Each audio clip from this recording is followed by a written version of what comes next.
They stripped her name, they stripped her cloak, they stripped the mark from the back of her neck with a hot iron and told her the wolves would finish what the council had started. One Omega girl, barefoot in a blizzard, no weapon, no pack, no prayer. The kingdom of Havenmore rode her off before the snow even covered her tracks. What they didn't know, what nobody knew, was that the thing they threw away would come walking back through the palace gates 3 winters later, calm as a frozen lake, and force every last one of them to look her in the eye. Stay with me until the end of this one.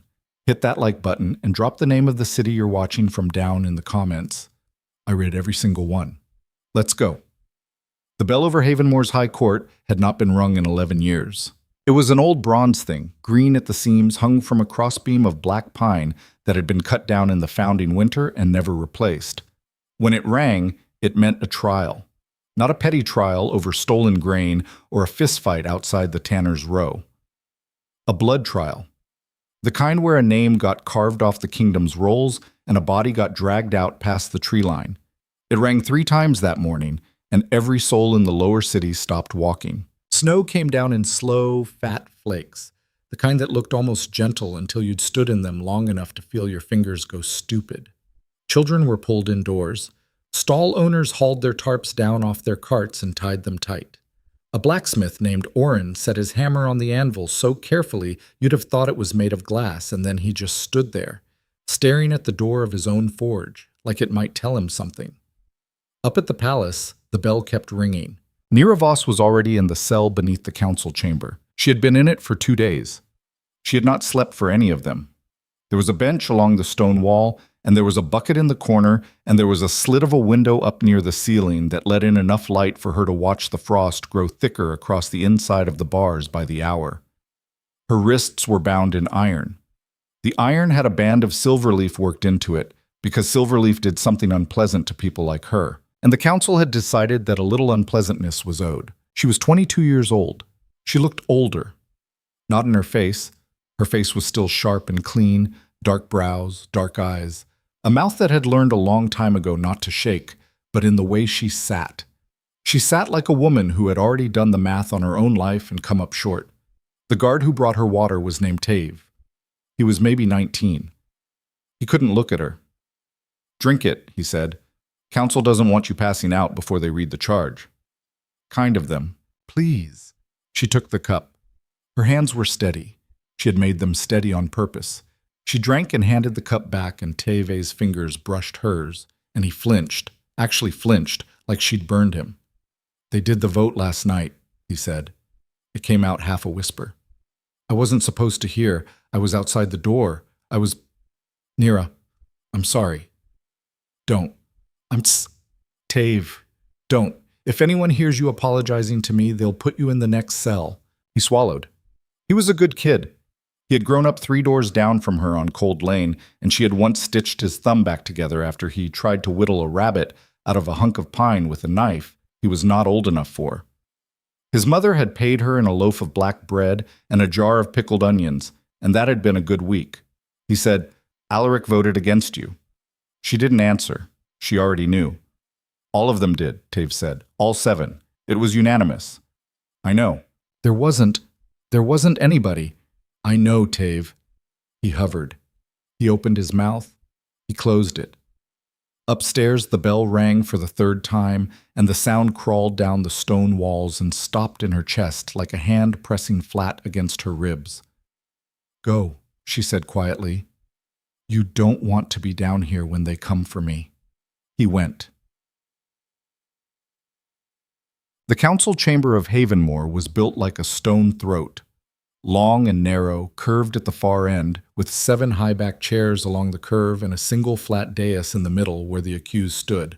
The windows were small and set high. The light came down in hard diagonal columns. On a clear day, the light hit the dais directly, which was a design choice. The old builders had believed that truth would not stand in full sun if it was rotten. Nyra stood on the dais in a gray tunic that wasn't hers. Her hair had been cropped short the night before, by a matron with bad eyes, and the cut was uneven. Her feet were bare on the stone, and the stone was so cold that after the first few minutes she could no longer feel her heels. She did not shiver. She had decided not to shiver. 7 chairs, 7 people. On the far left, Matron Hesk, thin as a winter branch, her mouth pulled in so tight it looked stitched. Next to her, Councilman Draven, a fat man in a beaver fur collar who would not meet her eyes, who had eaten at her mother's table more times than Nyra could count. Then old Barrick, who had gone blind in one eye from a horse kick and who had, at her 8th naming day, given her a wooden whistle carved like a fox. He was looking at the floor. In the center, on this tallest chair, sat High Arbiter Soren Vault. Vault was 60-something and still looked like a man you'd hesitate to bump into in a hallway. Broad in the shoulders, gray through the beard, pale blue eyes that never seemed to blink as often as other people's did. He wore the black robe of the Arbiter and the silver chain of the First Voice, and he held a folded document in his lap like he was holding a sleeping child. To his right, and this was the part that cut her, sat Alaric Kane. Alaric was 30. He was the kingdom's strongest alpha, the northern commander, the man the songs were about. He had a scar across his jaw from a boar he had killed at 15, and another along his collarbone from a man he had killed at 22. And his eyes were the color of river ice in the last week of winter. And 2 summers ago he had stood under a birch tree at the edge of her family's orchard and told her, in a voice she had replayed in her head 1,000 times since, "I don't care what the council says about bonding above station. I don't care. Nyra, do you hear me?" He was not looking at her now either. The last 2 chairs held Lady Marin of the Silver House, whose powder was starting to crack around the eyes, and a young priest of the Warden Order whose name Nyra had never bothered to learn. Soren Vault unfolded the document. "Nyra of the House of Voss," he said. His voice was the kind of voice that did not have to be loud. It arrived. "You stand before this council on charges laid under the 3rd Covenant and the 9th. Do you understand what those charges are?" "Yes." "Speak them." She lifted her chin, just a little. Her wrists were in front of her and the iron clinked when she moved.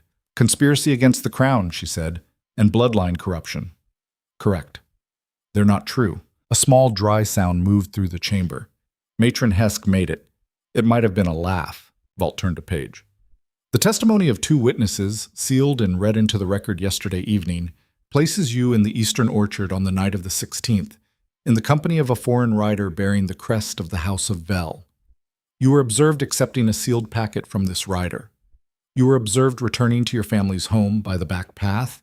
The packet has not been recovered. I was not in the orchard on the 16th. The witnesses say otherwise. Then the witnesses are lying." "The witnesses," Vault said, and his voice did not change at all, "are Councilman Draven and Lady Marin." Draven picked a piece of lint off his collar. Marin's hands were perfectly folded in her lap. Nyra looked at them. She let the silence stretch. She let it stretch long enough that the young priest started to shift in his chair. "Councilman Draven," she said, "was at my mother's funeral 3 months ago. He ate off our plates. He drank our wine. He told me in front of witnesses of his own that my mother had been a friend of his since before I was born, and that any family of hers was a family of his." She turned her head. "Tell me to my face that you saw me in the orchard with a foreign rider, Councilman. Look at me and say it." Draven did not look up. "Councilman." "The testimony has been entered," Vault said. "I'm not asking the record," she said. "I'm asking him." "Enough." "I'm asking him." "Enough." Vault had not raised his voice.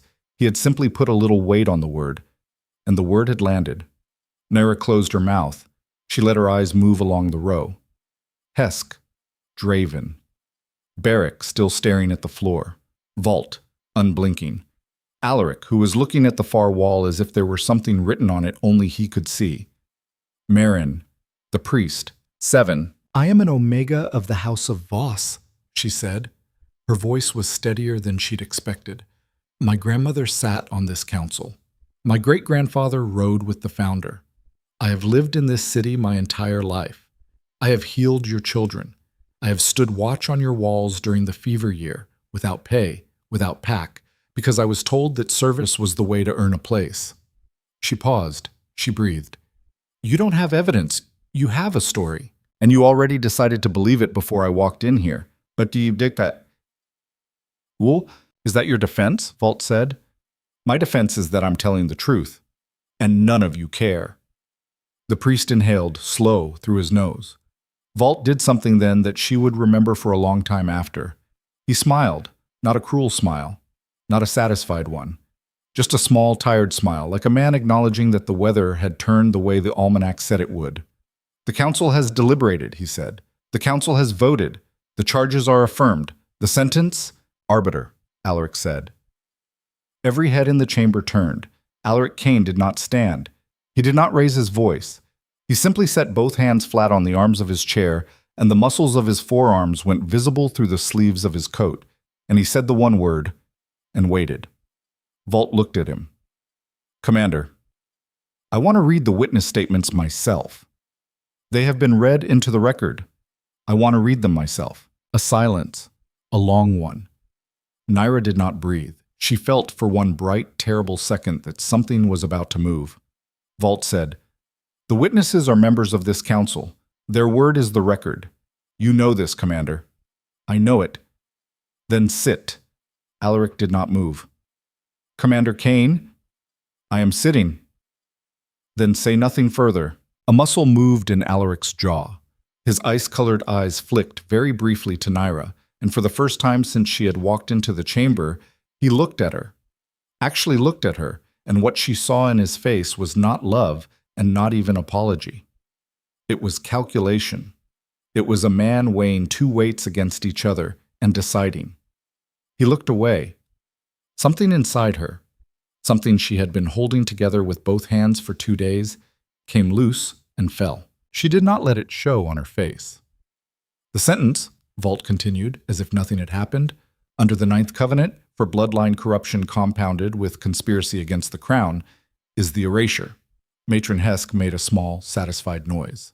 "The name Nyra Voss will be struck from the rolls," Vault said. "The seal of the House of Voss will be broken in public square at dusk. The mark of pack affiliation will be removed from the accused's person. The accused will be taken beyond the Redwater line and released into the wilderness, without provisions, without cloak, without weapon. From this hour forward, she has no name, no house, no protection under the laws of Havenmore. To speak her former name is a minor offense. To aid her, to shelter her, or to return her to the city is a capital one." He folded the document. "Do you have anything to say?" Nyra looked at him. She looked past him. She looked at the high, narrow windows where the snow was coming down in hard diagonal lines now, lit silver by the noon light. "Yes," she said. "Speak." "You're all going to die old and small," she said quietly, "in the beds you've earned, and someday, in a room I won't be in, someone is going to say my name out loud, and none of you will be able to stop them." The priest crossed himself. Vault nodded, once, like a man checking off an item. "Take her," he said. The erasure was done in the lower yard, and it was done quickly, because the council did not like to linger on the ugly parts of its own work. The iron was heated in a small portable brazier. 2 guards held her down. The matron who had cut her hair held the iron. She had shaky hands and bad eyes, as noted, and the brand she made on the back of Nyra's neck, where the packmark had been, was not a clean circle, but a jagged, smeared oval, and the pain of it was not like pain at all. It was like being turned briefly into a color, a white one, a white that filled her skull from the inside out and then drained away and left her retching on the cobblestones with her forehead pressed to the ice. She did not scream. This, too, she had decided in advance. She heard Taves somewhere behind her making a choked sound and a senior guard telling him to shut his mouth or lose his post. They did not give her shoes. They did not give her a cloak. They gave her the gray tunic she'd been wearing since the night before, and over it a thin, undyed linen shift that barely reached her knees. And that was all. Her feet were bare.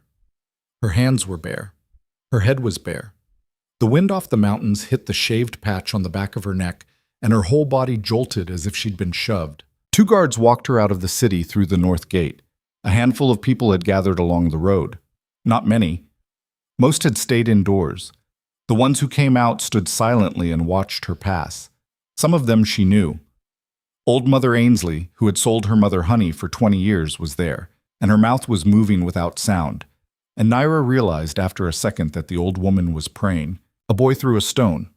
It hit her in the thigh. One of the guards grabbed him by the collar and shook him hard, but the boy didn't look sorry. He looked scared. He threw the stone because a stone was something he could throw, and throwing it was easier than standing still. They walked her past the broken seal of the House of Voss. The guards had been busy. They had already smashed it on the square. The two halves lay in the snow, and out through the gate and down the long straight road that led to the red water. The red water in summer was a trout stream. In winter it was a black ribbon under a foot of gray ice. There was a bridge.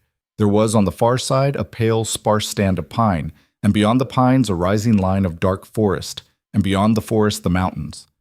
Nobody went into those mountains in winter. Nobody lived there. There were stories about what lived there, but the stories did not agree with each other, which is a thing people only say about places they have never actually been. On the bridge, the older guard stopped walking. He was maybe 50. His beard had frost in it. He looked at her for a long second. "Ma'am," he said. She stared at him. "Ma'am, I have a daughter your age. I want you to know that I did not vote for this. I don't get to vote. All right. I have orders to take you past the line and release you. That's what I have to do." "Then do it." He reached into the inside of his coat. He glanced over his shoulder at the younger guard, who was turned slightly away, smoking a thin bone pipe and very deliberately not watching. The older guard pulled out a folded square of dark wool. It was no bigger than a handkerchief. He pressed it into her bound hands. "It's not enough," he said. "It's not anything. But it's yours." She looked down. Through the wool she could feel the edge of something small and hard. A flint. A piece of flint the size of a thumb. "Why?" she said. "Because somebody should." He turned her around gently by the shoulder, the way a father turns a child toward the door on the first day of school, and he walked her across the rest of the bridge. And at the far side he took a knife out of his belt and cut the iron and silver leaf cuff off her wrists. The cuff dropped to the snow. Her hands were free. They were also almost immediately gone. The feeling in them was gone. There was just a distant burning at the tips of her fingers. "Walk," he said. "Don't stop walking until you can't see the bridge." She did not thank him. She didn't trust herself to speak. She walked. She walked. And behind her she heard the two guards turn and start back across the bridge. And she heard the younger one say something, and she heard the older one answer with something short, and then she heard nothing but the snow. The first hour she did not cry. She had promised herself, in the cell, that she would not cry in front of them, and she had kept the promise in the chamber and on the cobblestones and at the gate and on the bridge. And some part of her brain had gotten so locked into the promise that it couldn't quite let go now that no one was watching. She walked with her arms wrapped across her chest, and her bare feet finding the softer places in the snow automatically, the way a person who has walked in snow all her life finds them. The shadowed pockets near tree roots where the crust is thinner, the wind-packed ridges where the weight holds. And she kept her mouth shut and her eyes forward. The wool square was tucked under her arm. The flint inside it was pressed against her ribs. It was the only warm thing on her body, and it wasn't even warm. It was just slightly less freezing than the rest of her. The second hour she cried a little, quietly. Mostly because her face was starting to hurt in a specific way, a stinging kind of hurt, and because her feet had moved past pain into an alarming absence of pain, and because it was starting to occur to her with real clarity that she was going to die out here. Not in an hour. She was too angry to die in an hour. But in a day. Maybe two. She thought about Alaric. She did not want to think about Alaric, but she thought about him anyway, because the mind does what it does. She thought about the way he'd set his hands on the arms of his chair. She thought about the word he'd said, arbiter, the way his voice had shaped it, careful, like a man putting down a glass. She thought about how he'd looked at her for exactly 1 second and then looked away, and how the look had not been an apology, because the look had been the face of a man who had already chosen. She thought, "You were my pack." She thought, "You were going to bond me." She thought, "You let them." And then she stopped thinking about him, because thinking about him was taking energy she could not afford to spend. The third hour she almost lay down. There was a hollow under a fallen cedar, mostly dry, the ground inside it a soft mat of old needles, and when she saw it, her whole body said, "There. That one. Right there. Just for a minute." And she actually took a step toward it before something else in her, something she did not have a name for, said very clearly and very coldly, "No." She stopped.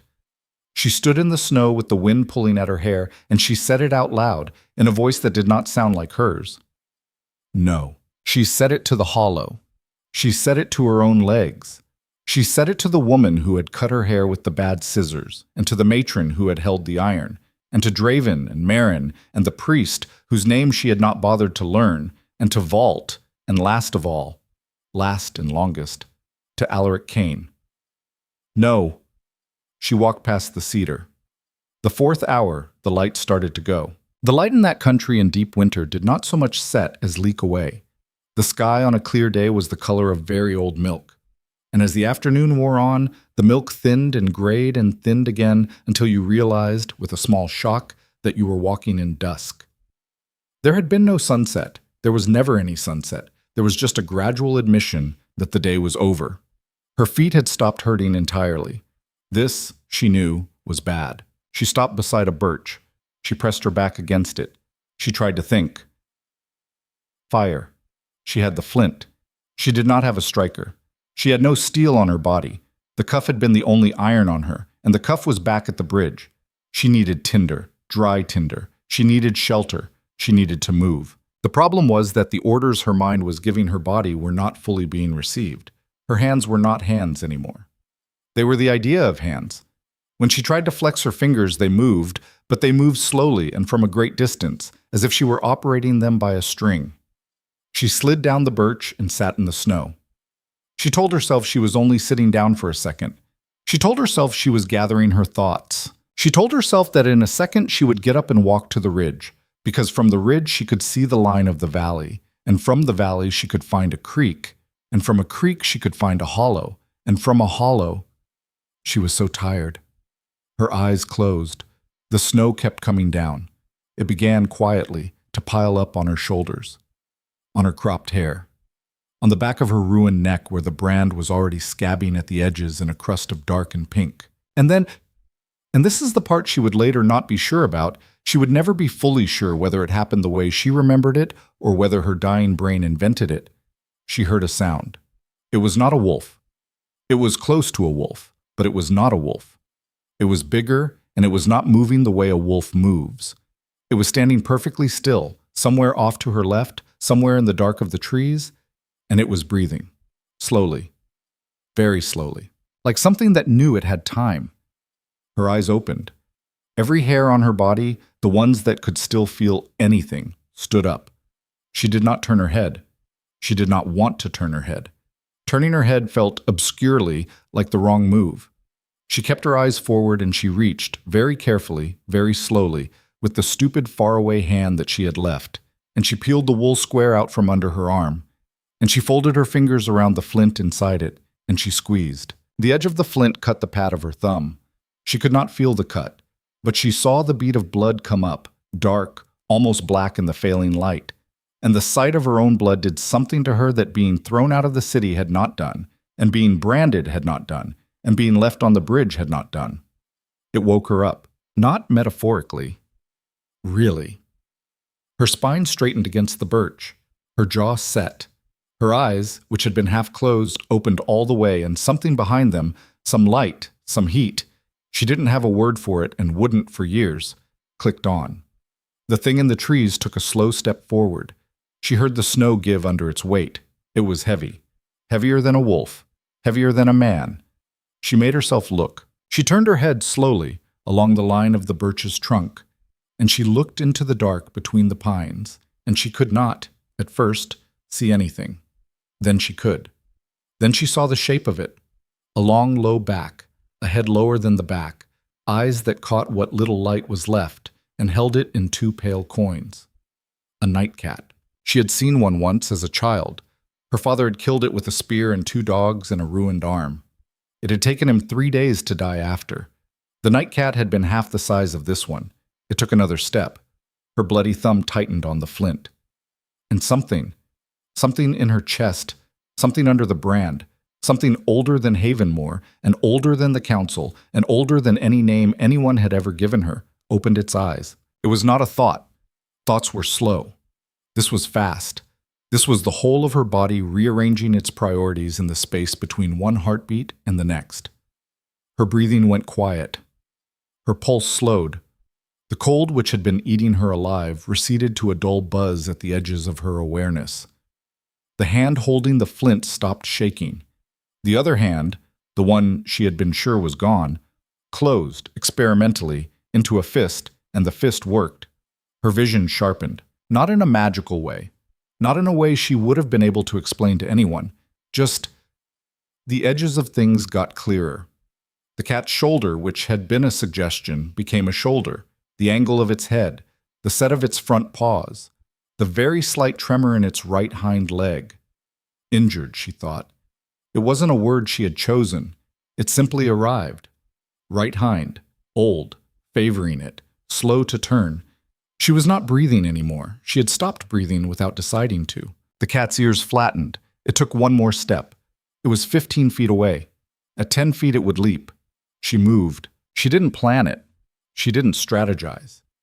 Her body did it, and the part of her mind that would later be capable of strategizing stood back and watched, fascinated, as her body peeled itself sideways off the birch and dropped into the snow on the right side of the tree, the side of the cat's bad leg.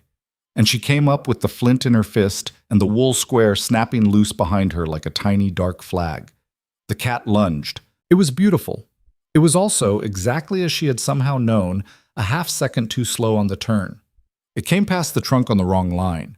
Its right hind slipped in the soft snow. Its full weight, 200 pounds of winter muscle, came down at an awkward angle on a hidden root, and the big cat made a sound she had never heard an animal make, a short, surprised, almost human grunt, and for one clean second its throat was exposed above her. She stabbed upward with the flint. It was not a killing blow. She did not have the strength for a killing blow. But the flint was sharp, and her hand was, for that 1 second, the hand of a woman who had decided she was not going to die tonight. And the sharp edge opened a line along the underside of the cat's jaw, and the cat recoiled, and she rolled sideways and came up on her knees and was already scrambling backward before the cat had finished processing that it had been hit by something. It shook its head. Blood in the snow, dark drops, small. It looked at her. She looked at it, and then, this part she would never tell anyone, because she did not know how to tell it without sounding mad, she bared her teeth. She did not growl. She did not speak. She bared her teeth, and she held the flint up where the cat could see it, and she looked at it. And something in the way she looked, something under the skin of her, something from the brand, something older even than the brand, registered. The cat took a step back, then another. Then, slowly, carrying its weight on 3 good legs, it turned and melted back into the dark between the pines. Nyra did not move for a long time. She knelt in the snow with the flint in her bleeding hand, and her breath finally coming back in short, hard pulls, and she listened to the silence settle, and she waited until she was sure the cat was really gone. Then she started to laugh. It was not a good laugh. It was cracked at the edges. It was half a sob.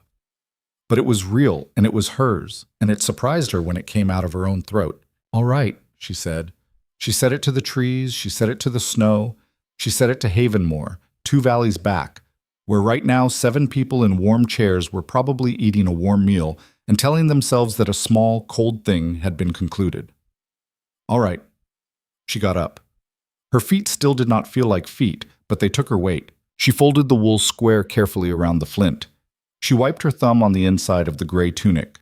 She turned in a slow circle, reading the trees, reading the slope of the land, reading the direction of the wind.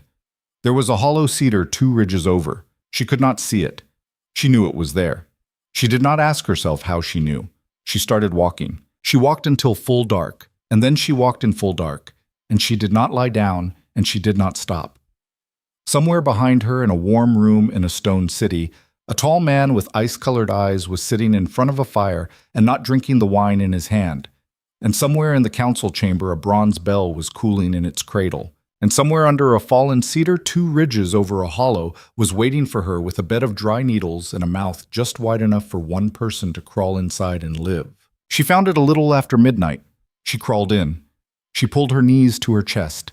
She pressed the wool square over the brand on her neck. She did not sleep. She listened. Out past the mouth of the hollow, past the pines, past the ridge, the wind moved across the mountains in a low, steady hush, and the snow kept falling. And somewhere very far away, a wolf opened its throat to the dark and sang, a long, thin, unhurried note. And Nyra Voss, who had, as of that morning, no name, no house, no pack, no cloak, no shoes, no protection under the laws of any city anywhere, closed her bloody hand around a piece of flint the size of her thumb and stared out into the dark with eyes that did not blink and waited for morning. Morning came late. In that country at that time of year, it came the way an old woman comes to a window, slowly and without enthusiasm, and as if it had nearly decided to stay in bed. The sky outside the mouth of the hollow cedar went from black to a thin bruised blue to a washed-out white, and Nyra Voss, who had not slept, watched it change without moving. Her feet were on fire. That was the first clear thought she had. It was a good thought. It meant the feet were still feet. She lay on her side with her knees pulled up to her chest, and the wool square bunched against the brand on the back of her neck, and she tried, one by one, to count the parts of her body that hurt. Toes, soles, calves, the long muscle down the front of her thighs, her hands, which had come back to her in the night with a vicious pins and needles burn that had made her bite down hard on the edge of her own sleeve to keep quiet, her ribs, from shivering, her jaw, from clenching, her thumb, where the flint had opened her, now crusted and stiff. Everything hurt, which meant everything worked. She turned her head slowly and looked out past the mouth of the hollow. The snow had stopped in the night. The world beyond the cedar was blue-white and perfectly still. A single set of tracks ran past the tree about 10 feet out, long oval prints with the right hind dragging a shallow furrow, and her stomach went cold all over again when she saw them, because the nightcat had come back. It had come back, and it had walked past her hiding place at some point while she lay there, and it had kept going. It had chosen to keep going. She did not let herself think about that for long. Thinking about it would make her hands shake, and her hands had work to do. She crawled out of the hollow. The snow took her weight up to the knees, and she stood in it for a minute, breathing, looking at the shape of the land. Ridge to the north. Creek bed, probably, in the draw to the east because the trees along that line were bigger and their bark was darker, which meant more water under the ground. A line of black pines on the south slope, the branches weighted low. She went for the pines first. Under the lowest branches of a snow-heavy pine, the ground was almost dry. Old brown needles, a few dead cones, the papery husk of a bird's nest fallen from somewhere higher up. She gathered it all into the front of her tunic, careful, slow, because her fingers were still half stupid, and she did not want to drop anything. Under a second pine, she found a strip of dry bark curled off the trunk in a long shaving, and her breath caught when she saw it, actually caught, because the strip was the length of her forearm, and it was bone dry. And it was the difference between a fire and no fire. She carried it all back to the hollow. She was not stupid enough to build a fire inside the cedar. The whole tree would go up. But there was a shallow pocket in the lee of a boulder 20 paces off, sheltered from the north wind, open to the south. She scraped a shallow pit in the snow with the heel of her hand. She laid out her tinder the way her father had taught her when she was 7, and had cried because the sparks would not catch. And he had said, "Girl, you're doing it right. The wood doesn't know that yet." Wait. She struck the flint against a smaller piece of flint she had found in the creek bed on the way back. Once. Twice. On the 4th strike, a spark jumped and landed on the papery nest and died. 6th strike. 9th. 12th. On the 14th strike, a spark caught in a curl of dry bark, and a thin thread of smoke came up. She leaned down and breathed on it, very gently, the way you breathe on the face of a sleeping child to see if they're all right. The thread thickened. A small orange eye opened in the bark. She fed it a pine needle. Then another. Then a curl of the larger bark. The eye blinked, flared, grew. She sat back on her heels and watched her first fire burn, and she did not cry. But she came closer to it than she had come in the council chamber, and closer than she had come on the bridge, and closer than she had come in the hollow under the cedar in the dark. "All right," she said again. Her voice was worse in the morning than it had been at midnight. It was a scraped thing. "All right, all right." She warmed her hands. She warmed her feet. She warmed the cut on her thumb, which had swelled overnight and looked worse than it was. She put snow in her mouth in small, careful amounts and let it melt and swallowed the water. Then she started to think.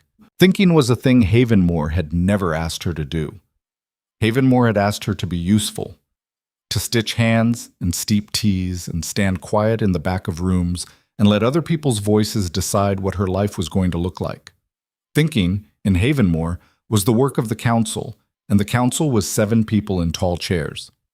Out here, there were no chairs. Out here, there was a woman in a gray tunic and bare feet and a piece of flint and a fire the size of a loaf of bread, and if that woman did not start thinking and thinking hard, she was going to be dead before the fire burned down. She counted in her head. Food she had none of. Shelter she had the cedar, which would do for a night or two, but no longer. The hollow was dry, but it was not warm, and the first real storm would turn it into a snowdrift with a body inside it. Water she had snow, which would keep her alive for a few days, but would cost her body heat every time she melted a mouthful. Clothing she had exactly what she had on. Tools she had the flint, the smaller flint, and the wool square. Weapons she had nothing. That was the one she kept coming back to. She had nothing, and the woods had the nightcat, and the nightcat now knew her. She looked at the fire for a long time. Then she stood up, and she went to find the creek. It was where she had thought it would be, down in the draw, a long, narrow line of ice under a tangle of bare alder. She broke through the ice at the shallowest point with the heel of her foot, which hurt, and which she would pay for later, but which she did anyway. And she drank from the dark water cupped in her hand, and she sat on the bank and she looked at the alders. Alder was softwood. Softwood was no good for a spear. But the pine on the ridge above was hard, and the lowest branches of the pines on the south slope were already half dead from winters of snow load, and dead pine was the best thing in the world for a person with a piece of flint and no axe, because dead pine split along the grain if you knew how to read it. She went back up. She found a branch about as thick as her wrist, already dead, already wind-broken at one end. She snapped it the rest of the way off. She dragged it back to the fire. Then she sat in the snow with the flint in her bleeding hand, and she started to whittle. It took hours. It took most of the day. She had never shaped a spear before in her life. She had watched her father do it twice, and she had listened, and she had a general idea, but a general idea and a sharp edge and a piece of hard pine between your knees are 3 different things, and for the first hour she made a mess of it. She cut herself twice. She lost 1 strip of wood into the fire by accident and nearly lost the whole fire along with it. She had to stop once, just stop, and put her forehead down on her knees and wait until the shaking in her hands went away. But by late afternoon she had a shaft, straight enough, as long as she was tall. And she had a point, rough, ugly, but a point, fire-hardened in the coals and lashed to the shaft with a strip of her own sleeve. She looked at it. It was the worst spear in the history of spears. It would not have impressed her father, and it would not have impressed any of the old hunters in the lower city. And it would not have impressed Alaric Kane if she had put it in his hand. And the thought of Alaric Kane went through her chest like something with claws. And she put him out of her mind again, harder this time, and she held the spear up in the weak afternoon light, and she said, out loud, to no one, "All right." She was saying all right a lot. She had noticed. She didn't care. She banked the fire. She dragged what was left of the pine branch into the mouth of the cedar hollow, because wood that was not burning today might save her tomorrow. She drank more snow water.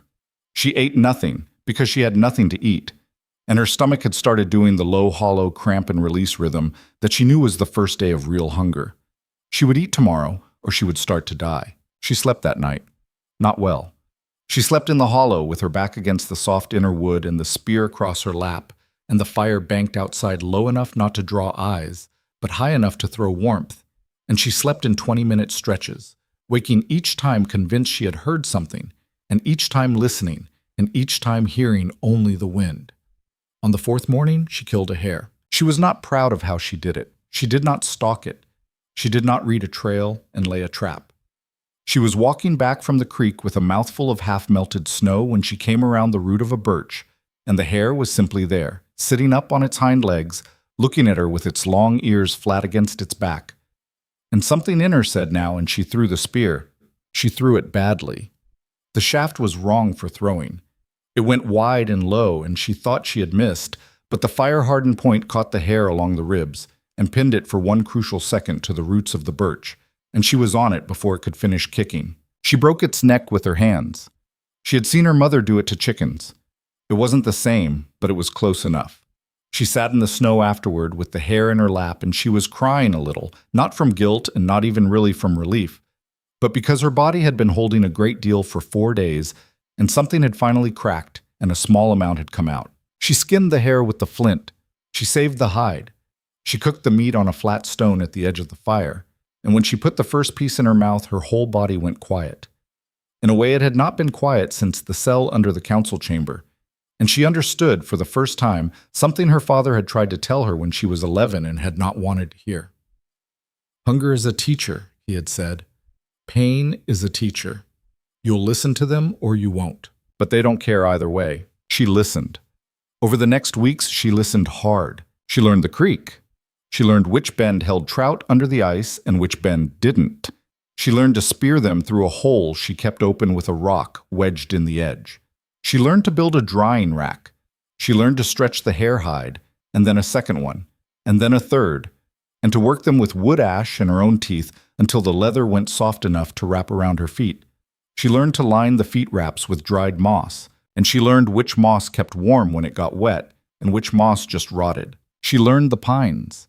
She learned that pine pitch, bubbled off the trunks of the old trees where bears had scarred them, would catch a spark off a bad strike when nothing else would. She learned to chew on the soft green tips in the mornings, when her gums had started to ache in the way that meant her body wanted something she couldn't name, and the bitter green slime fixed it, and her gums stopped aching, and her father's voice said in her memory, "That's the green blood, girl. Drink it when the snow is too white in your mouth." She learned the wind. She learned the wind the way she had never learned a human face. Wind from the north was dry and mean and came down the mountains in a long, clean push that would freeze wet leather in an hour. Wind from the west was wetter, came with snow, came with a heaviness in the air that she could feel in her teeth a day before the storm arrived.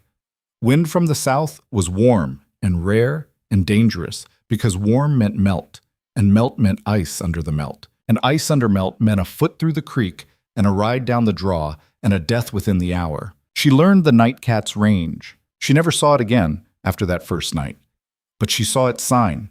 She saw a deer carcass, picked clean down to the ribs, 3 ridges over. She saw a mark on a tree, high up, where the cat had stood on its back legs and pulled its claws down through the bark. She saw twice the long oval print with the dragging right hind, and she began, without really deciding to keep a map of that cat's territory in her head, and to build her traps and her snares and her drying racks just outside the edges of it. She was not afraid of it anymore. She respected it. Those were different things. A thing she had not understood in Havenmore, and that she understood now, was that fear and respect were opposites. You were afraid of a thing you did not understand. You respected a thing you did. She built a second shelter, a better one, half a day's walk from the cedar, dug into the south side of a low hill, and braced with green alder and roofed with woven pine boughs and banked thick with snow on the outside. She called it the burrow, not out loud, because there was no one to say it out loud to, but in her head. She kept the cedar hollow as a backup. She did not put all her eggs in one hole. She had apparently become a woman who thought about things like that now. The first real storm came at the end of the first month. She felt it coming a full day ahead. The weight in the air, the way the pines held their branches, the small animals going quieter in the brush, and she drove herself hard for the last 6 hours before it hit. She cut extra firewood. She checked her snares one last time and pulled a grouse out of one of them, and thanked the grouse out loud before she took its head off, which was another thing she had started doing without really deciding to. She hauled everything back to the burrow. She banked the snow higher around the walls. She went inside. She sealed the mouth with a plug of woven pine, and the storm came. It came for 3 days. The wind screamed across the slope above her in a long, unbroken sound that she could feel in her teeth. Snow piled up over the plug. The inside of the burrow went dim, then dark. She kept the small fire going in the center pit, feeding it splinters, rationing the wood, sleeping in snatches with the grouse bones from her dinner still warm in her fist. On the second day, she almost made a mistake. She almost went out to check the air.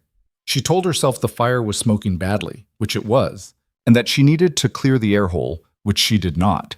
And she caught herself halfway to the plug and made herself sit back down. That, more than the hair, was the moment she knew. She sat back down on her own will, in the dark, in the smoke, and she said out loud to the walls of the burrow, "Not yet. Not today. Sit down." And the part of her that had wanted to go out and check, the part that was tired, the part that was scared, the part that would have gotten her killed, sat down. The storm broke on the fourth morning. She dug out. The world was unrecognizable. The cedar hollow, which had been visible from her door, was gone under a drift as tall as a horse. The creek was invisible. The ridge had changed shape. She stood in the white and looked at the new world, and she laughed out loud, because what else was there to do? And her laugh came out cracked but real. She was still alive. She kept being alive. Somewhere in the second month, she lost a week. She got a fever. From the thumb, she thought, or from a cut on her foot that had gone bad. And she came out of it 4 or 5 days later in the burrow with no clear memory of how she'd fed the fire during that time, except the fire had been fed. She had apparently fed it. Her body had kept her alive while her mind had gone somewhere else. The thought of that was strange to her for a long time after. Somewhere in the third month, the hunger quit being hunger and became a sort of second heartbeat. It was always there. It was not urgent. She ate when she could, she saved what she could, and she did not panic about it. Somewhere in the fourth month, she noticed that her hands had changed. They were smaller, and they were harder. The pads of her fingers had thickened. A scar ran across the base of her left thumb in a clean, pale line. Her nails had gone short and tough. When she flexed the hand and watched the tendons move, she didn't recognize it as her hand at first. It was the hand of a stranger. It was the hand of someone who had skinned animals and split wood and knotted sinew and gripped a spear until the grip was no longer a grip, but a part of the arm. She looked at that hand for a long time. She didn't know how to feel about it. She felt several things at once, and none of them were comfortable. She was not the same woman who had walked across the Redwater Bridge. She did not know yet what kind of woman she had become. She found out in the 6th month. It was the end of the second winter out, a winter that was harder than the first, because her stores had not been what she'd hoped, and because the cold had settled in early and deep, and because a fall she had taken in the fall had done something to her left knee that did not heal right, and that would twinge at her for the rest of her life when the weather turned, and she had walked farther up the creek than she had ever walked before, looking for a beaver dam she thought she remembered the sign of, and she had come out of the woods on the lip of a narrow valley she had never seen. And in the valley, below her, in the snow, were men. 4 of them. They were not hunters. Hunters moved in twos, they moved quietly, and they did not wear red. These 4 were in red, the hard, dull red of boiled wool dyed in cheap bark, the red the lower garrisons of Havenmore used for winter patrols because it showed up against the snow and made it harder for men to get lost. She went flat on her stomach at the lip of the valley so fast she tore the palm of her hand on a rock she hadn't seen. She watched. They were standing around a dark shape in the snow. A deer, she thought at first, but the shape was too long for a deer, and the angle was wrong, and after a second she understood that it was a man, a 5th man, on the ground. And the 4 standing men were doing something to the ground man that she did not want to look at for very long. She watched anyway. She watched because her father had told her once, in the orchard years ago, with the light coming through the apple leaves, that the worst thing you could do with information was refuse to take it. The ground man was dying. That was clear. One of the 4 was kneeling on his chest. One had a boot on the back of his hand. One was searching him, going through a leather satchel, pulling out papers, squinting at them, shaking his head, cramming them back in. The 4th was standing a little apart, watching the tree line, which was lucky for Nyra because the tree line he was watching was the one across the valley from her, not the one she was on. She could not hear what they were saying. They were too far, but she could see. The man who had been searching the satchel pulled out a small folded cloth. He held it up. He showed it to the others. The one kneeling on the ground man's chest nodded, and he said something, and the 3 of them laughed. Nyra's whole body went cold in a way that had nothing to do with the snow, because the cloth was red. Not patrol wool red. The cloth was a deeper, cleaner red, and it had a shape stitched into it in black. She couldn't see the shape from where she was, but she didn't have to. There was only one cloth in the world with a black shape on a clean red ground that was worth folding into a satchel and carrying across open country in the dead of winter. It was the banner of House Vel. House Vel was the foreign house. House Vel was the name on the charge sheet that had put her on the dais in the council chamber. House Vel was the house she had supposedly met a rider from, on the night of the 16th, in the orchard she had not been in. And the man on the ground, whose throat the kneeling soldier was now cutting with the short, pragmatic motion of a man doing a job he had done before, was a rider. And the rider had been carrying a banner of House Vel. And the patrol was out here 3 days from the kingdom, killing him for it. She pressed her face flat into the snow. Her mind moved. It moved the way it had moved that first night against the birch, with the nightcat 15 feet off. The way it had moved in the burrow when she had almost gone for the plug. Fast and clean and without any voice in it. If a rider of House Vel had really been in the orchard on the night of the 16th, the council had used a real thing to hang a false charge on. If a rider of House Vel was being hunted by Havenmore patrols, then whatever the rider had been carrying, the council wanted it destroyed. If the council wanted it destroyed, then the council was afraid of what it said. If the council was afraid of what it said, then the council was afraid of something, which meant the council was not what it pretended to be, which meant her erasure had not been the tidy end of a tidy process. It had been a cover. She had been the cover. The thought landed in her chest like a stone dropped into deep water, and something dark and old and cold rose up around it. Down in the valley, the 4 men were leaving. They had put the satchel into a pack on the back of one of them. They had kicked snow over the dead rider. They did not bother to bury him. They were professionals, in their way. The kick was efficient, but they were also lazy, because they had decided there was no one out here to see them, and they had been wrong. Nyra watched them go. She waited. She waited much longer than she wanted to. She waited until the sun had moved a full hand across the sky and the light in the valley had changed color. And then she waited longer still, because she had a feeling, the feeling she had learned to trust, and the feeling said they will send one back. And they did. About an hour later, a single rider came back along the track, moving slow, eyes on the tree line. He rode up and down the length of the valley once, twice. He stopped at the body, leaned down, looked at it. He moved on. He crested the far ridge. He went.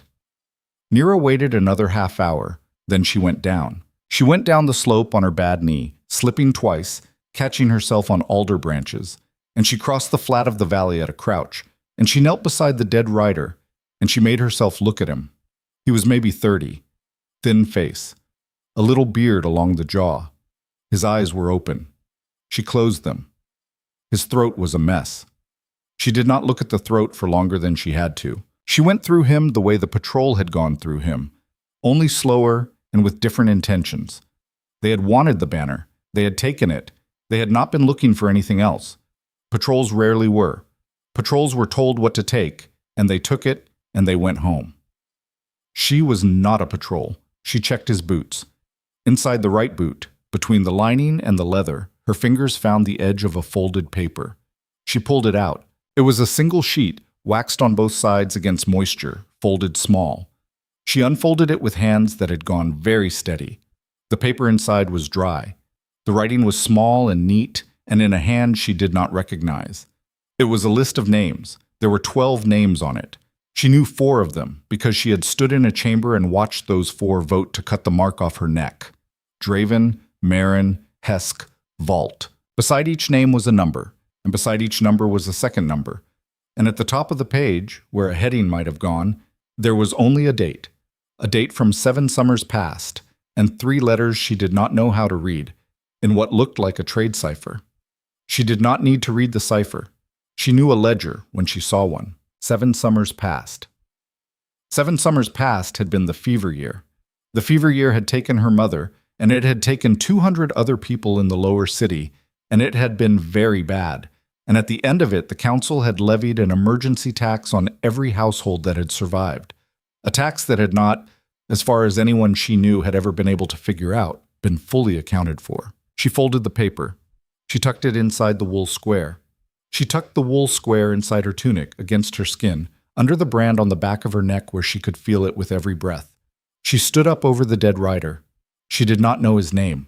She did not think she would ever know his name. She pulled his cloak, a good cloak, dark wool still in one piece, off his shoulders and around her own, and she said quietly to the air above him, "Thank you. I'll carry it." She did not bury him. The ground was iron.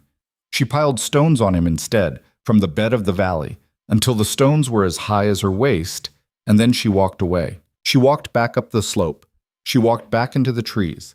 She walked the 3-day loop back to the burrow, at a speed that would have killed her a year ago, and that now only made her bad knee sing, and she did not stop for more than a few minutes at a time, and she did not sleep for any real length until she was inside her own walls with the plug in the mouth of the door, and the fire lit, and the list laid flat on a piece of birch bark in front of her. She looked at it for a long time. 12 names. 4 she knew. She thought about Soren Volt's small, tired smile in the council chamber. The council has deliberated. The council has voted. She thought about Draven not looking up. She thought about Alaric Kane's hands on the arms of his chair, and the single word arbiter, and the way his eyes had flicked to her and then away, and something in her that had been locked up for 14 months cracked open just a little, not enough to forgive, only enough to understand. He had known. Not all of it. Maybe not most of it. But something. He had known something was wrong with the charge. That was what the word arbiter had been. That was what the hands on the chair had been. He had known, and he had been told to sit, and he had sat. She was not ready to know how she felt about that. She folded the list again. She put it back against her skin. Outside the burrow, the wind was moving through the pines in a slow, steady hush, and the snow was beginning once more to come down. And somewhere in the high chambers of a stone city, 2 valleys and a river and a kingdom's worth of lies away, 7 people in tall chairs were going about their evenings, not knowing that a woman they had erased was kneeling in a hole in the ground with their names in her fist, and not knowing that the girl they had left on a bridge to die in a blizzard had, in the long months since, become the one thing none of them had accounted for. She had become a witness, and she was still alive. And she was, for the first time since the bell had rung 3 times over Havenmoor, no longer thinking about survival. She was thinking about the road back. She did not move the first day. She sat in the burrow with the list pressed against her skin, and she made herself think, and thinking, she was discovering, was harder work than hunting. Thinking took the same muscle as carrying a carcass up a slope, only the muscle was inside her skull, and she had spent most of her life being told not to use it. She had a piece of paper. She had 12 names. She had a dead foreign rider 3 days' walk away under a pile of rocks. She had nothing else. She did not have a friend in Havenmoor, because the people who might have been her friends had either voted against her or had been too afraid to speak. She did not have money. She did not have a seal. She did not have the second half of whatever the paper was. And there had to be a second half, because a ledger of 12 names and 2 numbers each was not a complete document. It was a fragment. And a fragment in a boot lining meant someone had been carrying half of something to someone who had the other half. Who? That was the question that kept her up. Not what. The what she could already guess, roughly. The fever year tax had been the biggest money the council had ever touched and the least accounted for. And if 4 of the 7 current council members had their hands in it up to the wrist, then the numbers on the page were probably the amounts each of them had taken and the amounts each of them still owed to someone else. Some outside house, some creditor, someone the council had borrowed against their own people to pay. The who was the harder question. Who had the other half of the ledger? Who had sent a rider across the mountains in winter carrying even a fragment of it? Who, in Havenmoor, would have known enough to have sent patrols out to intercept him? She came back to the same answer every time, and she didn't like it. Whoever had sent the patrols was on the council. It had to be. Patrols did not ride in the dead of winter because a border warden thought he'd seen a suspicious rider.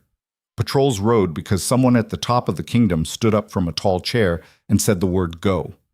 And whoever had said the word go had known, in advance, that the rider was coming, and had known, in advance, what he was carrying, which meant the hunt had been inside out.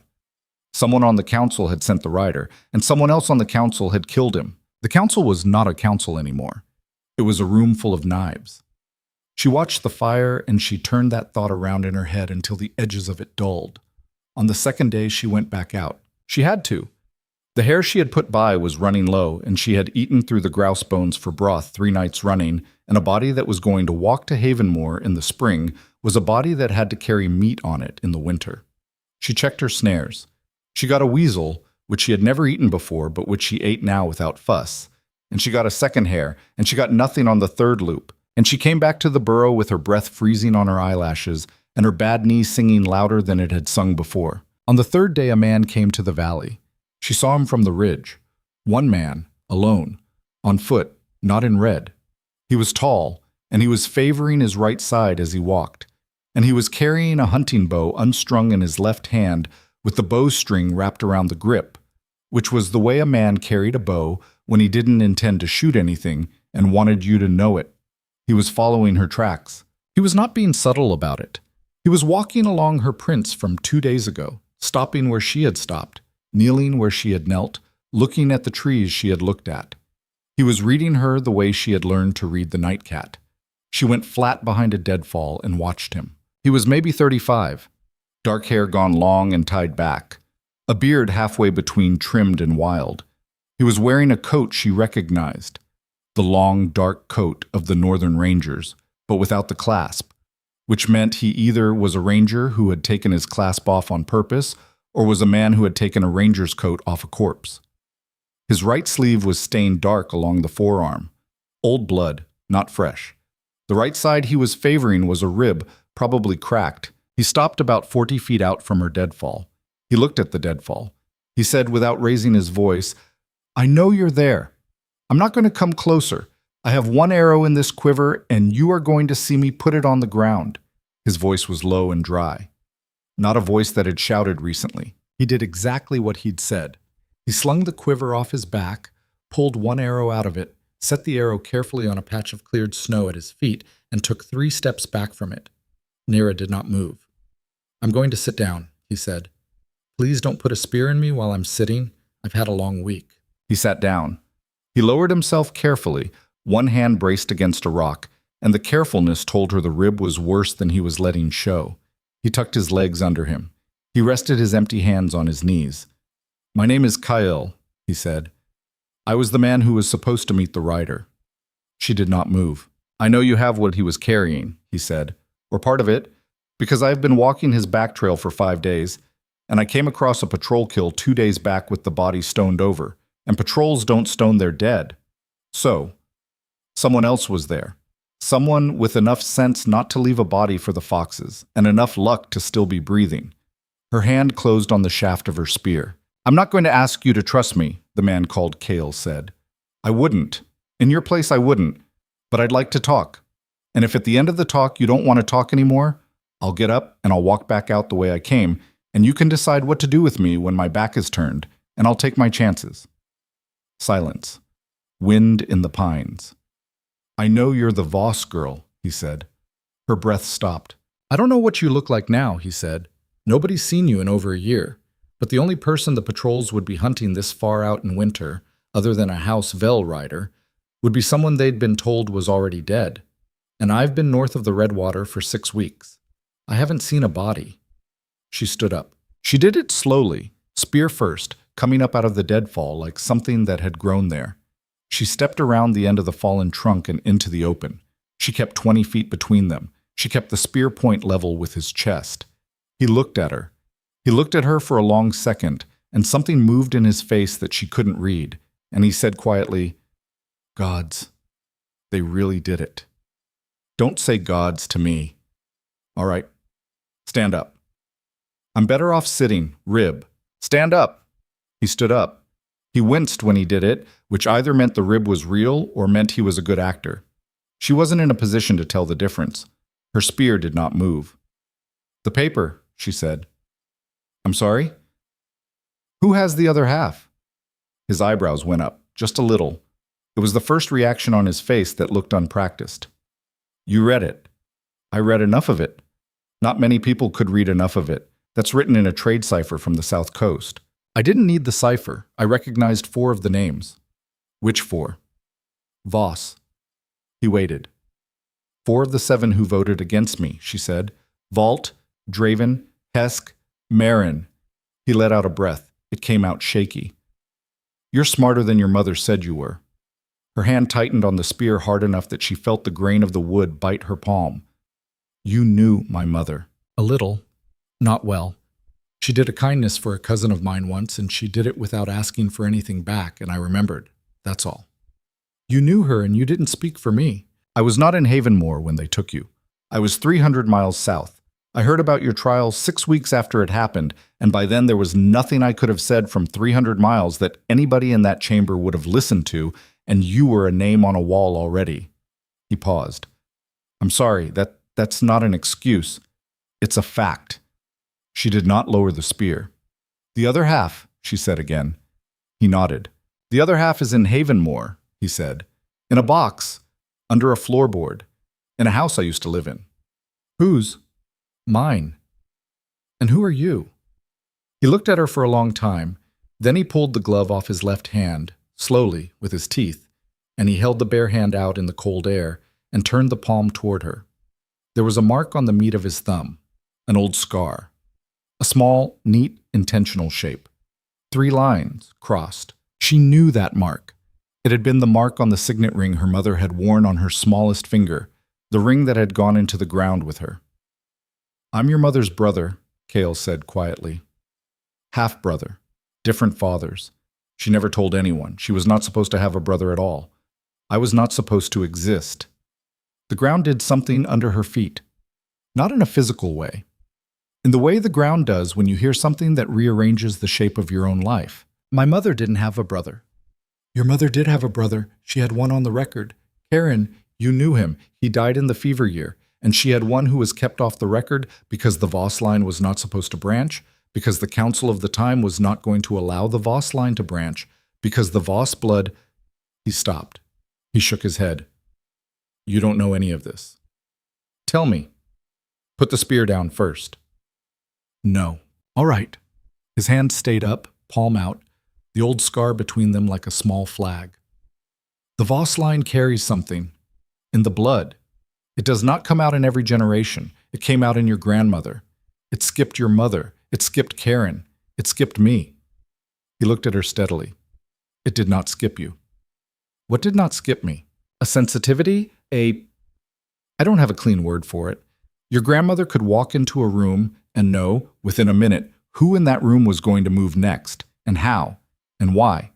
She could read the shape of a situation the way you or I read the shape of a track in the snow. It made her the strongest arbiter the kingdom had had in 100 years. It made the council of her time extremely afraid of her. And when she died, the council made a quiet decision that the Voss line would not be permitted to produce another one. You never what? I never did anything like that. I'm not my grandmother. I stitched cuts. I boiled tea. I walked behind men in rooms. You read 4 names off a ciphered ledger in the time it took to pick it up. That was common sense. That was not common sense. He took a small step back from her, not toward, and his hand stayed up and his voice stayed low. Common sense is a thing every woman on a farm has. What you did is different. Think about the last year. Think about the storm. Think about the cat. Her spear did not move, but something behind her eyes did. How do you know about the cat? I've been tracking you for 9 days. I saw the pug marks. I saw your camp. I saw the place the cat turned around. I know what it takes to make a 200-pound predator turn around in its own hunting ground in a killing winter, and it is not common sense, Nyra Voss. It is not common sense. She didn't answer. He lowered his hand. I didn't come out here to tell you who your grandmother was, he said. I came out here to find a writer who was carrying the only piece of paper that can end 4 careers in Havenmore. The writer is dead. The paper is in your shirt. I am not going to ask you for it. I am going to ask you to come with me to Havenmore and use it. I'm not going to Havenmore, You were already going. Who said? You did. You've been walking southeast for a week. I saw your traps. You moved your burrow southeast in the thaw last month. You're running your range toward the road. You've already decided. I'm not telling you anything you haven't told yourself. She hated him a little in that moment, because he was right, and because he had seen it from the outside before she had admitted it from the inside. I don't have anyone in the city, she said. I can't just walk through the gate. You have me. You have... Well, you had one other. I don't know if you still do. Who? Kane. She did not speak for a long moment. Alaric Kane is on the council that voted to put a brand on my neck. Alaric Kane, Cale said carefully, voted for the erasure because he was told, in a private room by High Arbiter Vault 4 hours before the trial, that if he did not vote for it, there would be a quiet second trial in which his own mother would be charged with harboring a fugitive, and there would be evidence, and the evidence would be good enough to hang her. He voted the way he voted because the alternative was watching his mother swing. That is what I heard. I heard it from a woman who was in the room pouring the wine. I am not asking you to forgive him. I am telling you what the situation was. What bosque ti uspachin. She did not move. Her spear did not move. You're lying. Maybe. You'll decide. He never sent word. In over a year. Not one. He believes you died in the blizzard 4 days after the bridge. Everyone does. That was the story they put out. A patrol rode back from the Redwater a week later and reported that they'd found a body in the snow, your build, your hair, and that they'd given it a rough burial because the animals had already been at it. The report is in the record. I've seen the report. It was a lie, obviously. They did not go look for you. They made up a body because they needed the city to stop asking. How do you know he believed it? Because a month after the report, I watched him sit in a tavern on the wharf for 5 hours and not drink. A man who is pretending a woman is dead does not sit for 5 hours not drinking. A man who has been told she is dead does. She closed her eyes for 1 second, just one. Then she opened them. I don't care, she said. It came out rough. I don't care what he thinks I am. I care what's on that paper, and I care about the 12 names, and I care about the ones I can't read. I'm not going to Havenmore for a man. I'm not going to Havenmore for a family I didn't know I had. I'm going to Havenmore for the fever year. Cale was quiet a moment. The fever year killed my sister, he said. It killed my mother. They might have killed the same woman. The pines moved in the wind. Walk ahead of me, she said. Keep your hands where I can see them. You touch the arrow. I put this through you. You reach inside your coat. I put this through you. You stumble in a way I don't like. I put this through you. Understood. Pick up the arrow with your left hand. Use 2 fingers. Put it in the quiver. Leave the quiver where it is. He did it. Now walk.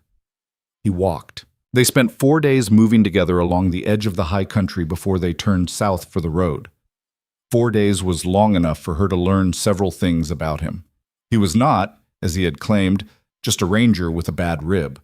He moved too well for that even injured.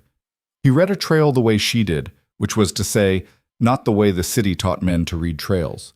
He took longer looking at certain trees than he needed to, and she realized after the second day that he was marking them, notching them shallow with the nail of his thumb in a pattern only someone looking for the pattern would ever see. He was leaving a line behind them. Who's it for? She said on the 4th night. He looked up from the small fire. What's what for? The marks. On the trees. A beat. You see everything, don't you?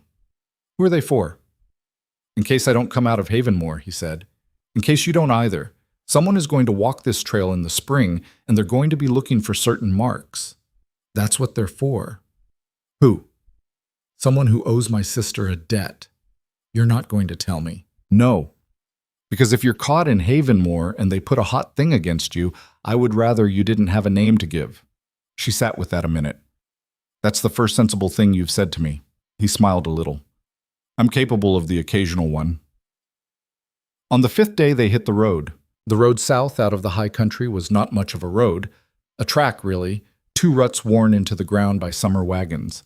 But it was a trail a horse could take, and along it, every few miles, were the small stone huts where southbound travelers holed up in bad weather. The huts were neutral ground, theoretically. Anyone could use them. No one owned them.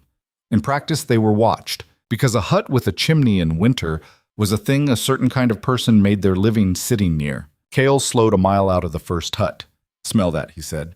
Wood smoke. Fresh wood smoke, pine and oak mixed. That's not a traveler's fire. Travelers burn what they find. That's a fire someone packed the wood for. She looked at the thin gray line over the trees. Patrol? Could be. Could be worse. Worse than a patrol. Rangers. Thought you were a ranger. I was, he said. That's why it would be worse. They went off the road. They cut west through the timber and they moved slowly, and they did not speak. And Nyra, walking behind him, found her body slipping into the quiet gear it had learned in the first winter out. Her breath went shallow and even.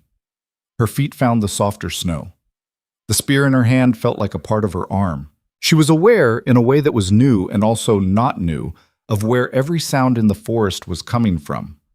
A squirrel moved on a branch 40 feet to the left. She knew it was there before she saw it. A chickadee complained somewhere behind them. The complaint was the complaint of a small bird annoyed by another small bird, not the one-note alarm of a bird that had seen a human, and she filed that away without having decided to file it away. She was reading the woods the way Kale had said her grandmother could read a room. She did not have time to be afraid of it. They went wide of the first hut. They went wide of the second. They came down to the road again just before the third, because the third was at a bend, and the bend was where the road crossed a small frozen creek, and the creek was a place where any patrol that wanted to catch people coming south would have set itself. There were tracks in the snow across the road. Fresh. Shod horses. 4. Moving south, which was the direction she and Kale were moving, which meant the patrol was ahead of them now. Kale crouched and looked at the tracks for a long moment. "They're not just sitting in the huts," he said. "They're moving. They're looking for something. For me. Maybe. For you. Also maybe." He stood up. He rubbed his face with one gloved hand. He looked older in that moment than he had looked at any point in the 4 days. "New plan," he said. "What new plan? We can't take the road. The road is the only way down in winter. There's another way." "What other way?" He didn't answer for a second. Then he pointed, through the trees, down the slope of the land, toward a narrow dark line that was not a road. "The Smuggler's Draw," he said. "That's a creek. It was a creek in summer. In winter it's a road if you know it. It comes out above the Redwater, 2 miles east of the bridge. No hut, no patrol. Goes along a cliff for about a mile and then drops down." "How do you know it?" "Because I ran hides down it for 3 summers when I was 19, illegally, which is why I stopped being a ranger, by the way. They found out." "How wide is the cliff path?" "A boot and a half. In winter." "In winter it's a boot. Or less, where the ice has built up. There's a rope. I put it in 7 years ago. It might still be there, it might not." She looked at him. He was not smiling. "I'm not going to pretend this is a good plan," he said. "It's a plan that gets us around those 4 riders. That's all it is. The alternative is we go back into the trees and we try to find a way around them overland, and that takes another 3 days, and we don't have 3 days of food between us, and a storm is coming tomorrow night." "How do you know a storm is coming tomorrow night?" He looked at her, and for the first time since she had met him, the look had something in it that was almost a smile. "I don't," he said. "You do. You've been watching the pines all afternoon." She had been. She hadn't known she'd been. "Fine," she said. "The draw." They went for it. It was harder than he'd made it sound. It was always harder than he'd made it sound, she was starting to notice. The first mile of the draw was all right. A steep-walled little cut down through the timber, the frozen creek at the bottom giving them a surface that was walkable if they didn't trust it too much. At the second mile, the walls closed in, and the creek went under a shelf of ice that she did not trust at all. And they had to climb up onto the right-hand wall and cut along a ledge that was at first comfortable and then was not. The ledge narrowed as the slope of the ground steepened. It went from a walking ledge to a sidestepping ledge to a place where the wall of the draw dropped away under their feet into a long, clean, terrible air that ended at the white ribbon of the frozen creek maybe 60 feet below. "A boot and a half," he had said. It was less. In places it was the width of her foot, and in places her foot would not fit flat and she had to turn it sideways and move 1 step at a time with her back pressed to the rock wall and her breath going in and out through her nose because there was not enough air on the ledge for breathing through her mouth. Halfway across, the rope was there. It was a good rope. It had been a good rope 7 years ago, and it was still a good rope, because Kale had put it up well, bolted into the rock at both ends with heavy iron pins driven into cracks and wrapped with tar against the weather. The rope ran along the rock wall at chest height, and you could hold it with one hand and move along the ledge, and the rope was the reason the ledge was passable at all. Nyra had her hand on the rope, and her back against the rock and her spear in her other hand, when Kale, 10 feet ahead of her, made a short sound. "What?" "Rope's frayed." "How bad?" "Bad."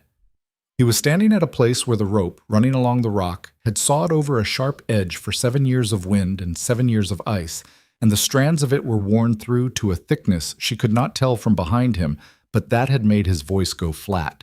"I can get past it," he said. "If I don't put weight on it at that point, I can get past it. There's a hold above. You see the dark patch? There. I can put my left hand up there and swing past the bad part and catch the rope on the other side. Then do it. I'm going to. Then you come across and you do the same. Kale, I know. Your rib. I know. He went. He was halfway through the move, his left hand on the hold, his right foot sliding along the narrow, when she saw very clearly that he was not going to make it. Not because of the rib, because of the hold.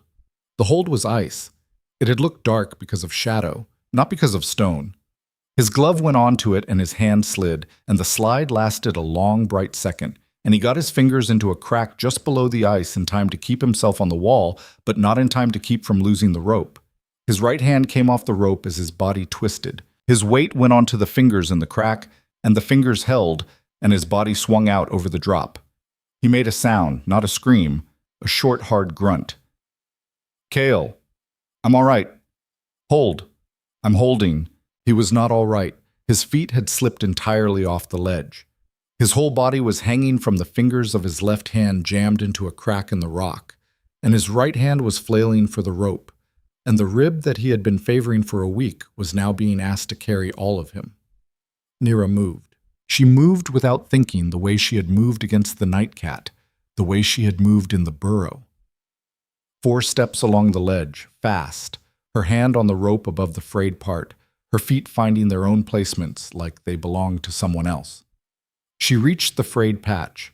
She did not try to swing past it. She went low instead, down into a crouch, her back scraping the rock, and she shot her free hand, the one not on the rope, out past Kale's hanging body and caught him by the belt. His weight nearly took her off the ledge. She locked her other hand on the rope above the fray with every ounce of what the last 18 months had built into it, and she set her teeth, and she held. Foot, she said. Can't. Foot, Kale. Find the ledge. I've got you. Find the ledge. He swung his legs. His boot scraped the rock. Missed. Scraped. Missed. On the third swing, his right boot caught the lip of the ledge, and he got his weight onto it, and she hauled him sideways, and he was back on the wall. They stood there for a long minute, both of them, neither of them moving, their breath going in hard, fast white clouds. All right, he said. All right. That was... Don't talk. Move. The rope. He put his right hand back on the rope past the frayed part. He went across. She went after him. Neither of them said another word until they were off the ledge, on the wider shelf at the far end, and they sat in the snow against the rock wall and breathed. And Kale pressed his hand flat against his side, and his face had gone the color of old ash. Something's gone in there, he said. Your rib. More than a rib, I think it's a lung, a little. She looked at him. He was breathing short, and the breath had a small wet click at the end of it that she did not like. How bad, she said. Walk bad. Not die bad. Yet. How far to the Redwater? Half a day if we keep moving. Then we keep moving. They kept moving. They came down out of the draw as the sun was starting to leave the sky, and they came out of the trees on a long, low slope that ran down toward the Redwater. The bridge was 2 miles west. They were not going to use the bridge. The river was frozen thick enough at this time of year to walk across in most places, and Kale knew one of those places, and they aimed for it. They were a 1/4 mile from the riverbank when Nyra stopped walking. What? She did not answer. She was looking at the track in the snow in front of her. It was a single print, a long oval, the right hind dragging a shallow furrow. Nyra. Cat. Your cat? Mine. Moved down country, following the deer. How fresh. Today. This morning. Christ. He caught himself. Sorry. How far away? It's not... She stopped. She looked up the slope and then down. It's not about how far away. It's about what's between it and us. There's a kill somewhere near here. It wouldn't come this low if it hadn't killed recently. Deer, probably. It's on the kill. We're going to walk past the kill. Then we walk wide. It knows me. What? It knows me, Kale. It remembers. They remember. He stared at her. She could see in his face that he did not know whether she was being literal. She was being literal. She had known it for a year without quite putting words to it. The cat that had turned away from her in the first night out had been in her range off and on ever since. It had never come at her again. It had also never left. She and the cat had an arrangement of a kind, and the arrangement was that they did not kill each other and they did not lie to each other about what they were. If she walked wide of its kill, it would let her pass. If she walked too close, or if she came at the kill, it would not. If she and Kale got between the cat and its kill, the cat was going to come. And Kale was bleeding inside his chest, and the light was going, and a storm, as she had told him and as she knew in her teeth, was coming tomorrow night. Kale. Yeah. We're not going to make the river tonight. We have to. We're not.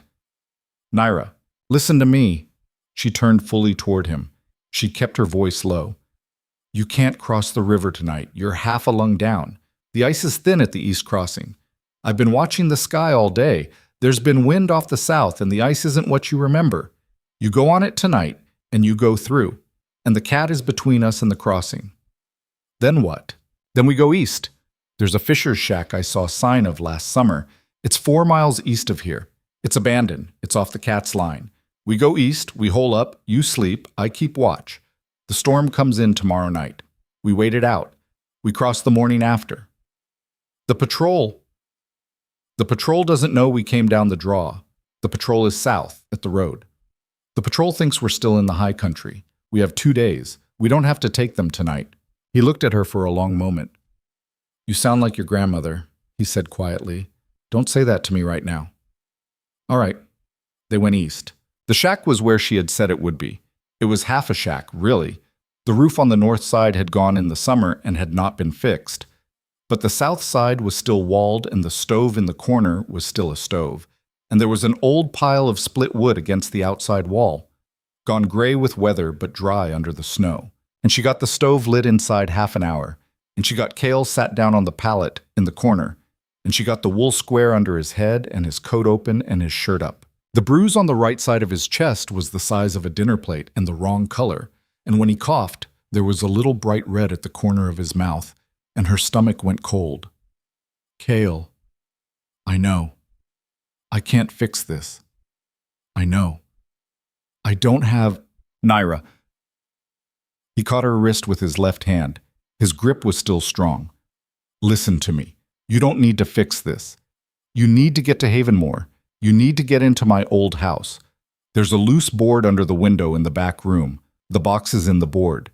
You take the box out, you don't open it in the house. You leave the city before you open it. There's a woman in a grain shop on Mercer's Alley. Her name is Isabel. She was a friend. If you show her the scar on my hand, the way I showed you, she will help you. She will know I sent you. Kale, I'm not asking you to carry me to the city. I'm asking you to go. You're not going to... I'm not planning on it, but I might. And if I do, you go. You don't sit here with a dead man and freeze. You go. She sat back on her heels. She had not known him 8 days ago. She had not known she had an uncle. She had been told more things in the last 4 days than she had believed about herself in the last 10 years, and she had no pocket in her head to put any of it in. All right, she said. All right. Good girl. Don't call me that. Sorry. He coughed. Old habit. She sat with him through most of the night. He slept in short pieces. She fed the stove. She melted snow. She cleaned the cut at the corner of his mouth with a strip of her own hem. She did not sleep. Sometime in the last black hour before dawn, she heard a sound outside the shack. Not the wind. Not the cat. Something else. Something heavy, moving slow, in a way a cat did not move. Footsteps. She stood up. She picked up the spear. She went to the door of the shack. She laid her ear against the wood. She waited. The footsteps stopped. 10 feet out. Maybe less. Whoever it was, they were not trying to be quiet. They were not trying to be loud. They were simply standing there, outside the door of a shack they had walked to in the dark of winter, waiting. A voice, when it came, was low. Nyra. Her hand on the spear tightened so hard she heard the wood creak. The voice said it again. Nyra, if you're in there, I know you are. I've been following the man with the bad rib for 3 days because he was heading somewhere he wouldn't tell me, and I thought whatever he was heading toward might be worth seeing. I did not know it was going to be you. I still don't know it's you. Tell me it's not. and I'll walk away." She closed her eyes. She knew that voice. She had not heard that voice in 20 months. She had heard it in dreams. She had heard it in the hollow under the cedar. She had heard it in the burrow when she was sick. She had put it out of her head 1,000 times, and it had come back every time.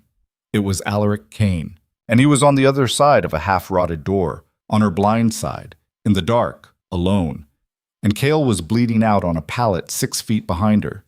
And outside somewhere in the trees was a nightcat that had followed her down the valley. And a storm was coming.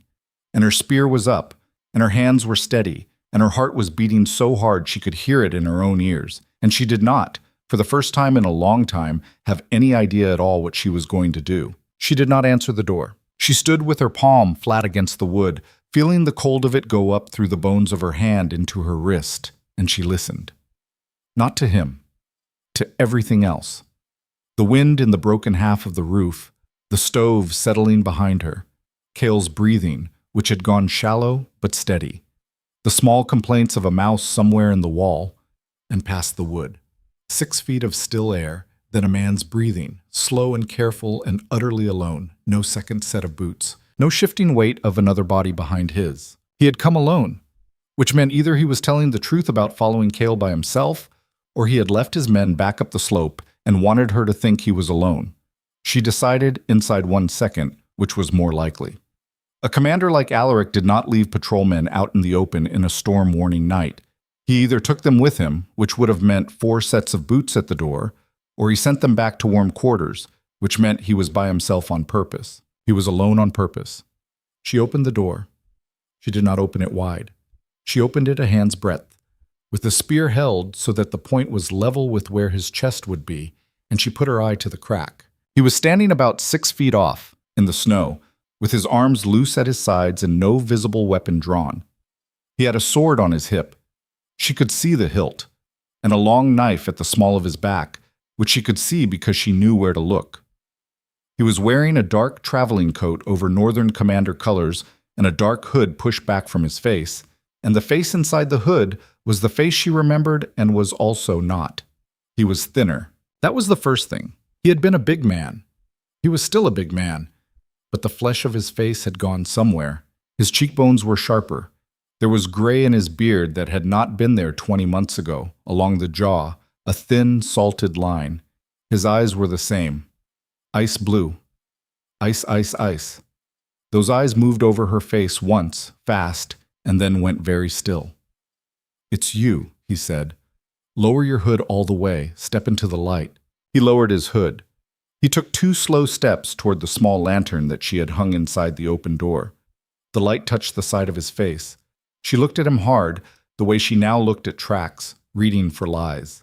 He looked like a man who had not slept well in a long time. "You're alone." "I'm alone." "Prove it."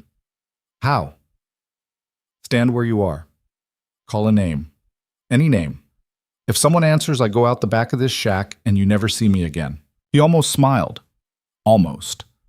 The muscle at the corner of his mouth moved and did not quite finish the motion. "All right," he said. He did not raise his voice. He said to the dark trees behind him, "Kel, Rowan, anyone." He waited. The wind moved.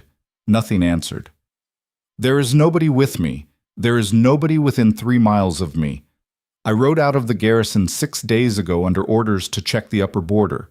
I checked the upper border. I then, on my own initiative and against orders, turned north and began tracking a man I had been told was dead, because a friend of mine in the lower wards told me he had seen that man buying a winter bow in the 2nd week of the month. I followed him for 5 days. Tonight he led me to this shack. I did not know you were inside it. I am telling you this because I want you to know that I am here because of my own choice, and that if you send me back, I will go back, and I will say I found nothing." "Boss?" She did not lower the spear. "Come in," she said. "Slowly. Keep your hands where I can see them. Sword stays in the sheath. The knife on your back stays where it is. If you move either one, I put this through your throat before you get it out." "I understand." "Do you?" "I understand." He came in. He had to duck a little to get through the door. The inside of the shack was smaller than the outside suggested because of the fallen roof on the north side, and Alaric Kane filled most of what was left. He stopped inside the doorway and put his hands, palms out, flat against the wall on either side of his own shoulders. He saw Cale on the pallet. His face did something. Is he? He's alive, for now. Shut the door behind you. He reached back with one hand and pulled the door shut. He kept the other hand where she could see it. The wind died in the room. The stove ticked. Let me, no. Nyra, let me look at him. I have done field, no. I can, no. She had not raised her voice, but the word came out with a weight on it that she did not know she had put there. He closed his mouth. You don't touch him. You don't touch anything in this room. You sit down against that wall, hands on your knees. You stay there until I say you can move. He looked at her for a long second. Then he sat down. He sat down carefully, the way a big man sits down when he is trying not to look like a threat, and he placed his hands flat on his knees, and he did not move them. She closed the door. She slid the wooden bar across it, more out of habit than out of any belief that the bar would stop anything. She came back to the stove. She did not put the spear down. She crouched beside Cale. Cale's eyes were open. He had heard everything. His face was the color of old paper, and his breathing was still making the small, wet click, but his eyes were sharp. That's him, he said quietly. I know who he is. He's seen me. I know. Cale's hand came up a few inches off the pallet and stopped there, shaking a little. I don't have... Look. If he's lying, I can't help you with him. You understand, I can't get up. I know. Stop talking. Nyra. Stop talking, Cale. Let me think, she thought. Alaric sat against the wall with his hands on his knees and did not move. His eyes did not leave her. He did not look at Cale with any recognition, which told her he had been tracking Cale by sign, not by face, which told her Cale had been, until tonight, a shape on a trail to him, not a man. She said, without turning her head, Alaric. Yes. Tell me about the trial. A long pause. Which part? The part before. The part in Vault's private room. He looked at her for a long, long moment. Who told you about that? Answer the question. He took a slow breath. It came out just as slow. His hands on his knees did not move, but his shoulders had gone tight. 4 hours before the trial, he said, Vault sent for me. I went. He had a cup of wine poured for me. I did not drink it. He told me without ceremony that the council was going to vote on your erasure that afternoon, and that the vote was going to be unanimous, and that if it was not unanimous, a second trial would be convened the following morning, and the accused at that second trial would be my mother. Charges. Harboring a fugitive of the crown. Specifically, you. The claim would have been that she had sheltered you on the night of the 16th when the alleged meeting with the House Vel rider took place. The evidence would have been 2 witnesses, the same 2 who testified against you, and a letter forged purporting to be in her hand, inviting you to come to her house that night. She would have hung. She would have hung, and you believed the letter would hold up. I had the letter in my hand. It was a good forgery, good enough that a panel who had already decided to find her guilty would have found her guilty. I was not going to let that happen. So you voted to erase me. I voted to erase you. The words sat in the air of the shack like a small cold stone between them. You did not send word, she said. After I was gone. They told us you were dead. A patrol came back a week later with a report. I read the report myself. It said they had found a body 4 days north of the Redwater, a young woman, your coloring, your height. Animals had been at the face. They buried what was left. They brought back a scrap of the gray tunic, which I recognized, and a lock of hair, which I also... His voice caught for one word, and then kept going. Which I also recognized. I believed them. I should not have. I did. How long did you believe them? Until an hour ago.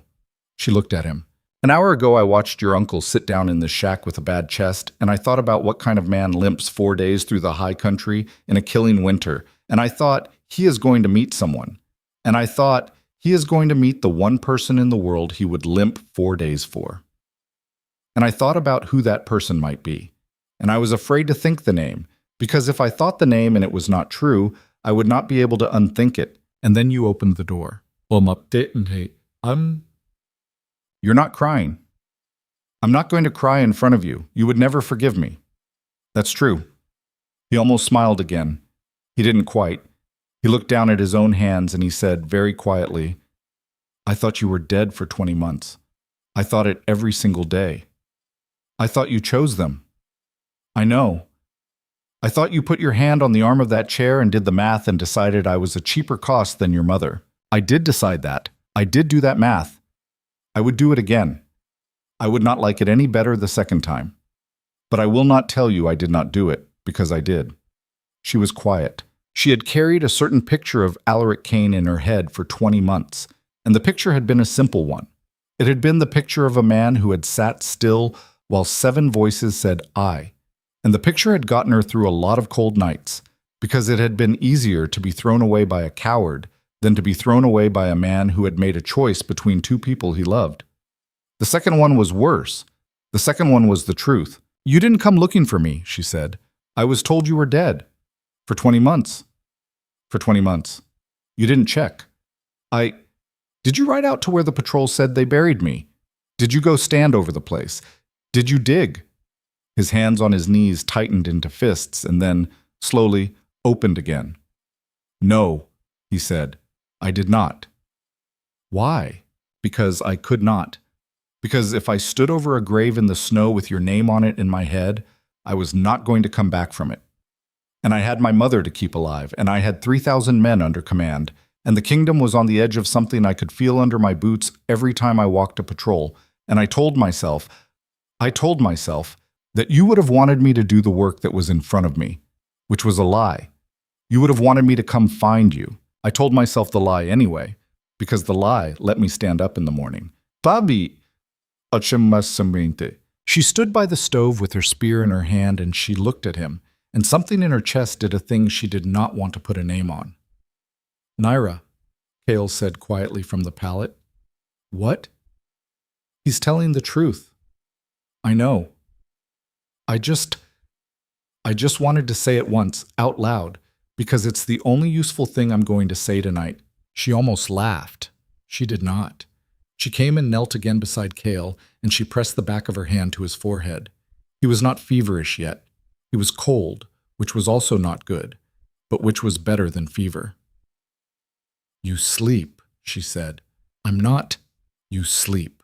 I'll watch him. Nyra. Sleep. Cale closed his eyes. He was asleep inside 2 minutes. His breathing evened out into something that still had the click in it, but was less ragged, and she watched his chest rise and fall until she was sure of the rhythm, and then she stood up. She came back to the stove. She did not sit. She stayed on her feet. She pulled the wool square out of her tunic, carefully, with the folded paper inside it, and she set the wool on the flat stone beside the stove. She did not unfold the paper. She kept her hand on it. Alaric. Yes. I'm going to ask you some questions. You are going to answer them.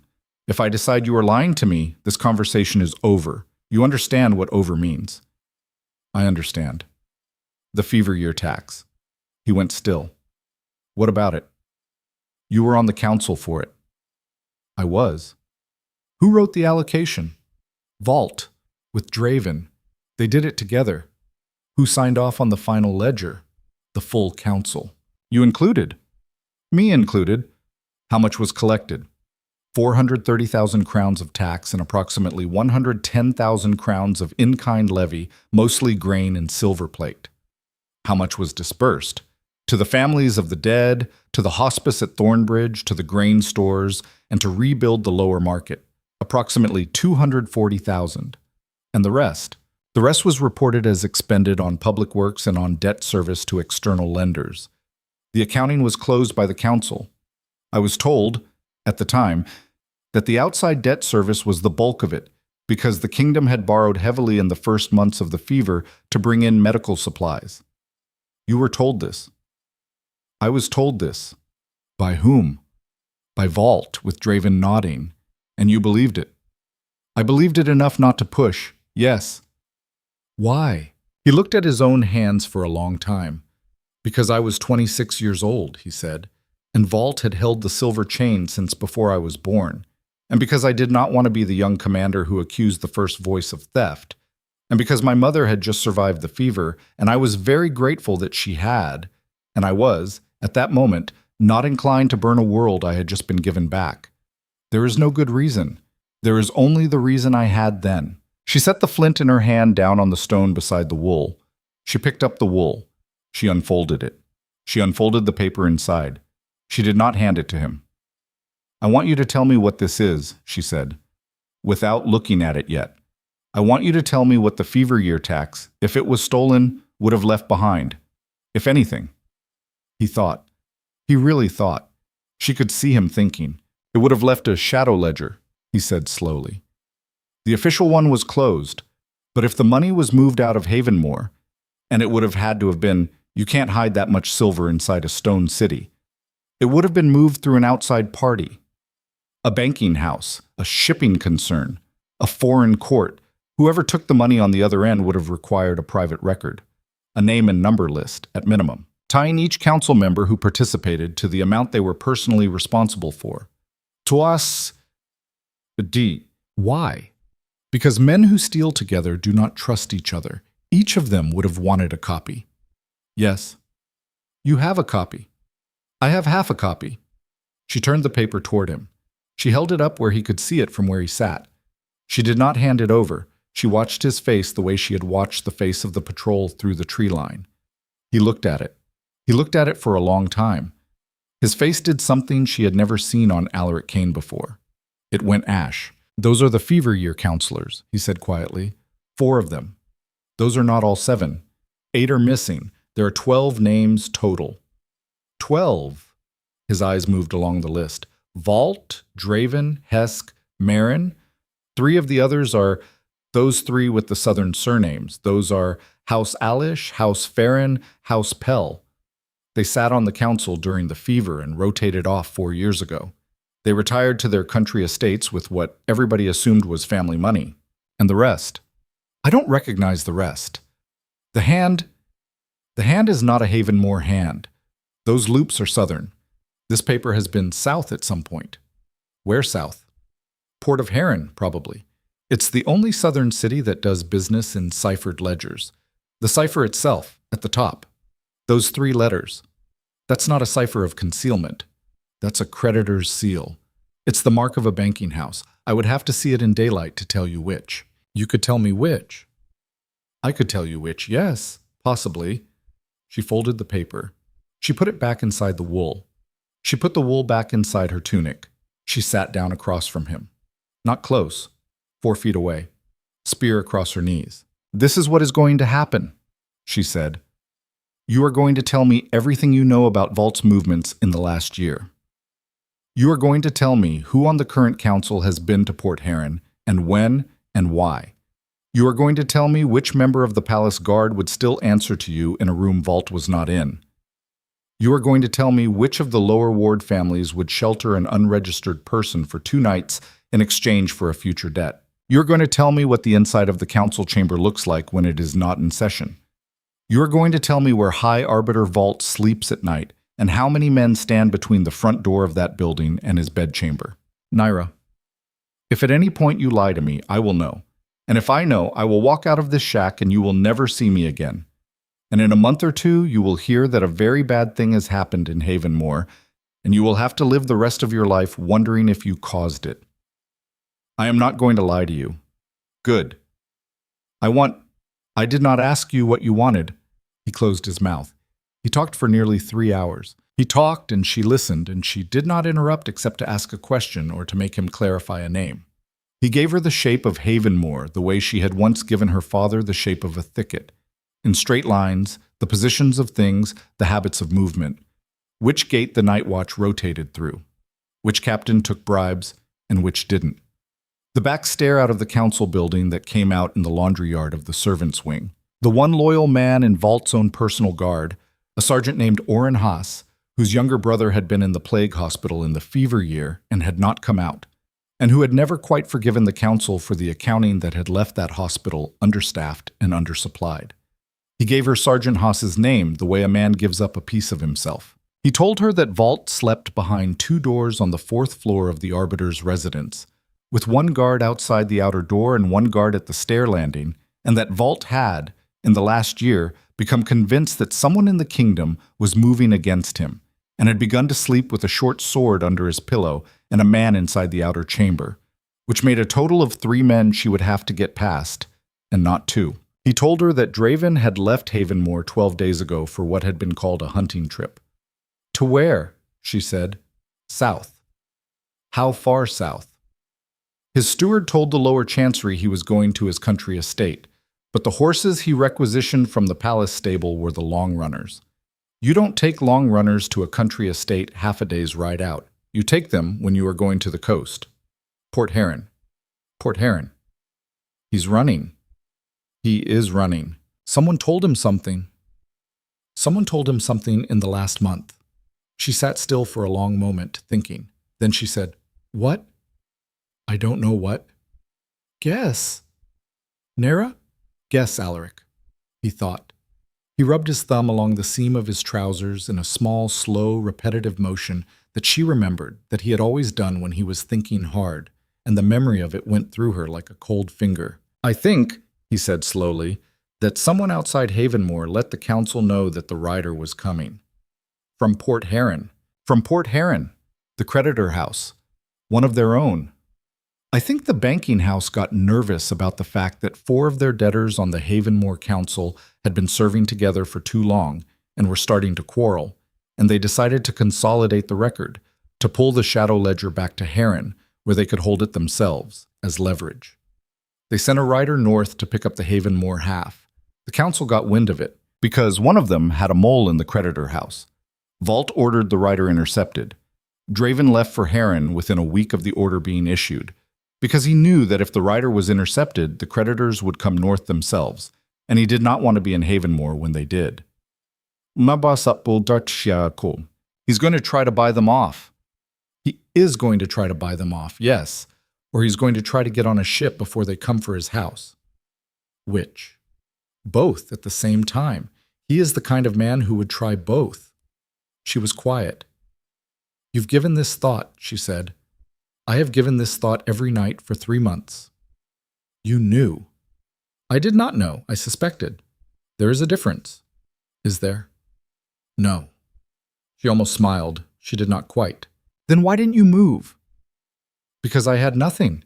Because if I moved on a suspicion, Vault would have had me in front of a panel inside a day.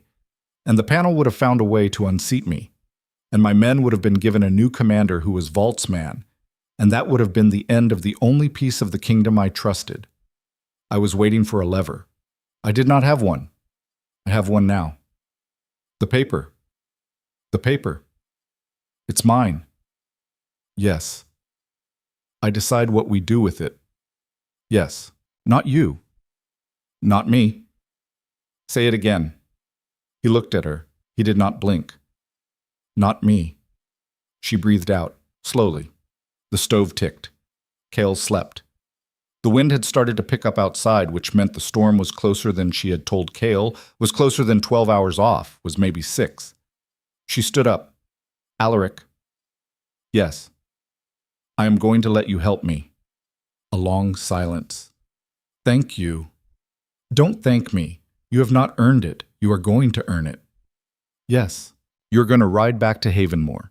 You are going to do it in daylight, on the road, like a commander returning from a routine patrol. You're going to report to Vault that you have found nothing on the upper border.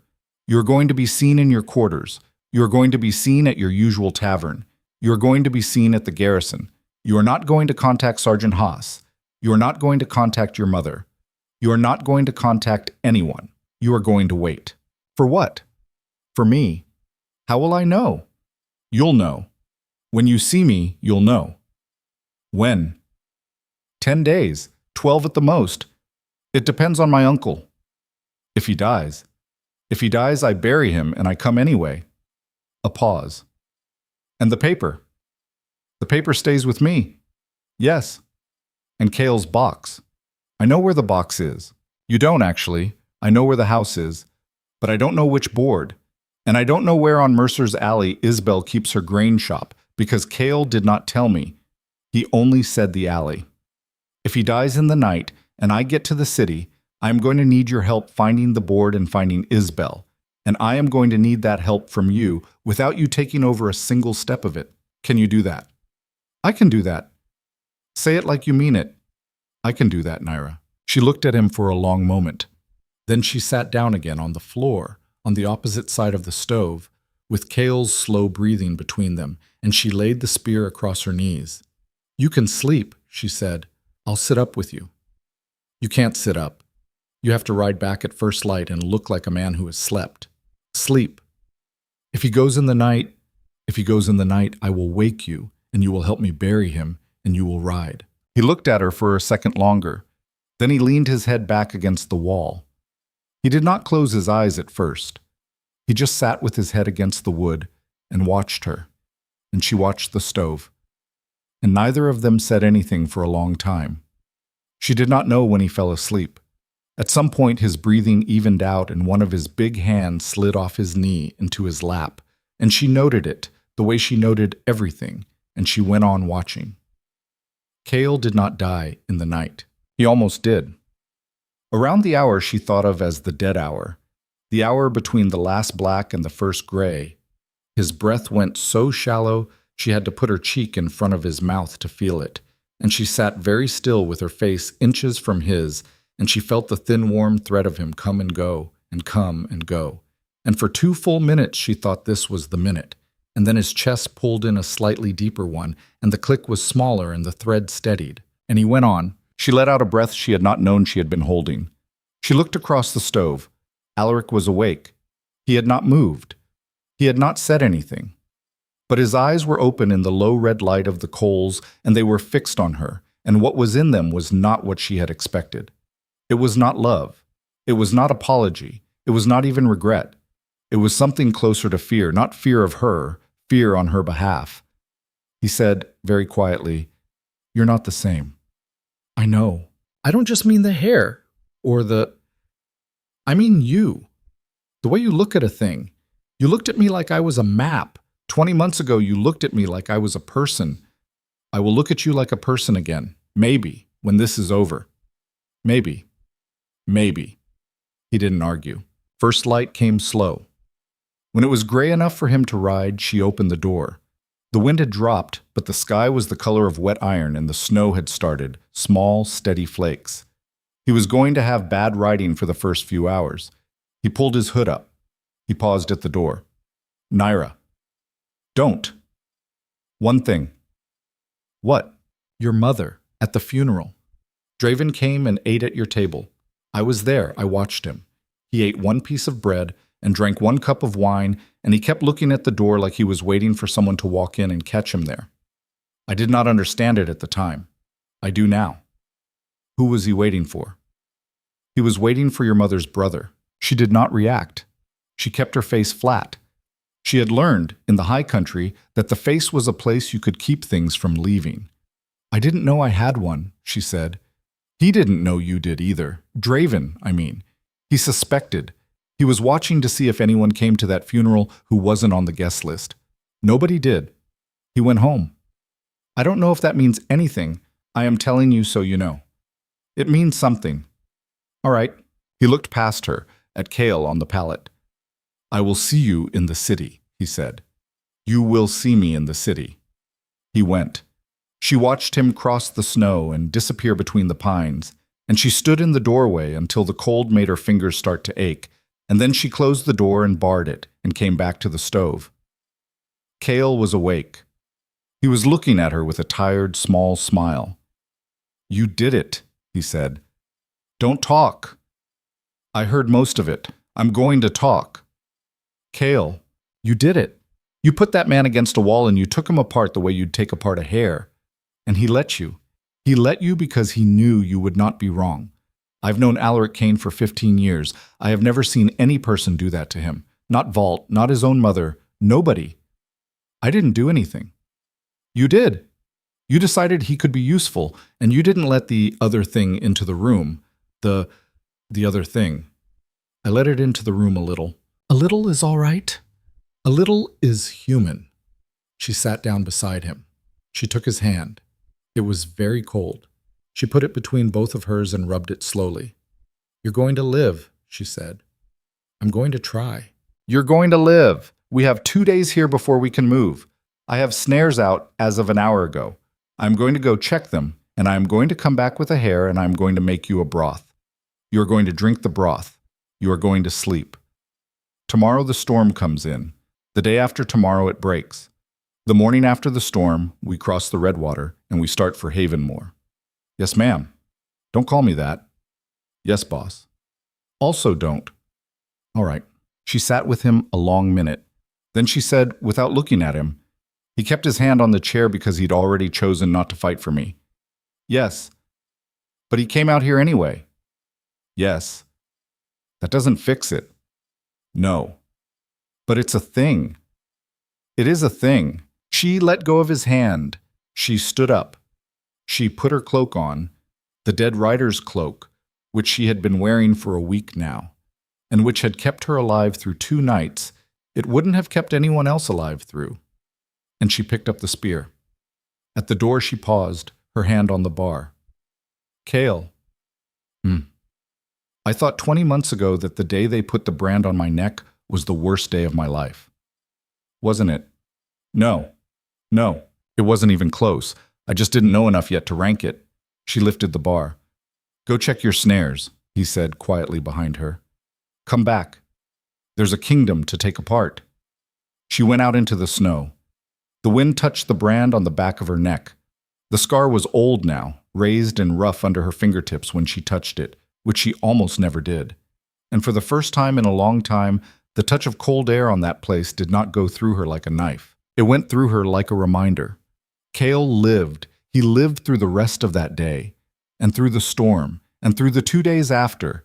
And when she pulled the plug out of the shack door on the 4th morning, the wind had gone flat and the sky was the washed thin blue of a winter that was nearly finished with itself. And Cale was sitting up on the pallet, pale as cheese, drinking the last of the broth out of a tin cup she had found under the collapsed half of the roof. "I can walk," he said. "You can shuffle." "I can shuffle far enough to get to a horse." "There's no horse." "There will be." She looked at him. He was not wrong. He had been making a list in his head for 3 days, the way she had been making hers, and his list had gotten longer as his breath had gotten easier. There was a woman in a farmstead 2 days south of the Redwater who had owed Cale's sister a debt, and who, Cale said, would put a horse under him for the price of not being asked any questions. It would not be a good horse. It would be a horse. They crossed the Redwater on the 5th morning. The ice at the east crossing was thinner than Cale remembered, exactly as she had guessed, and they crossed it one at a time on their bellies, spreading their weight out, sliding the spear and the bow ahead of them and following. Halfway across, a long muffled crack moved under her, and her breath stopped, and she lay very still until the crack settled, and then she kept going. When she reached the far bank, she did not stand up for a full minute. She lay in the snow on the south side of the river, and she pressed her forehead to the cold ground, and she understood, in a very quiet way, that she had just finished the last piece of the erasure. The Redwater was the line. She had been put across it in one direction.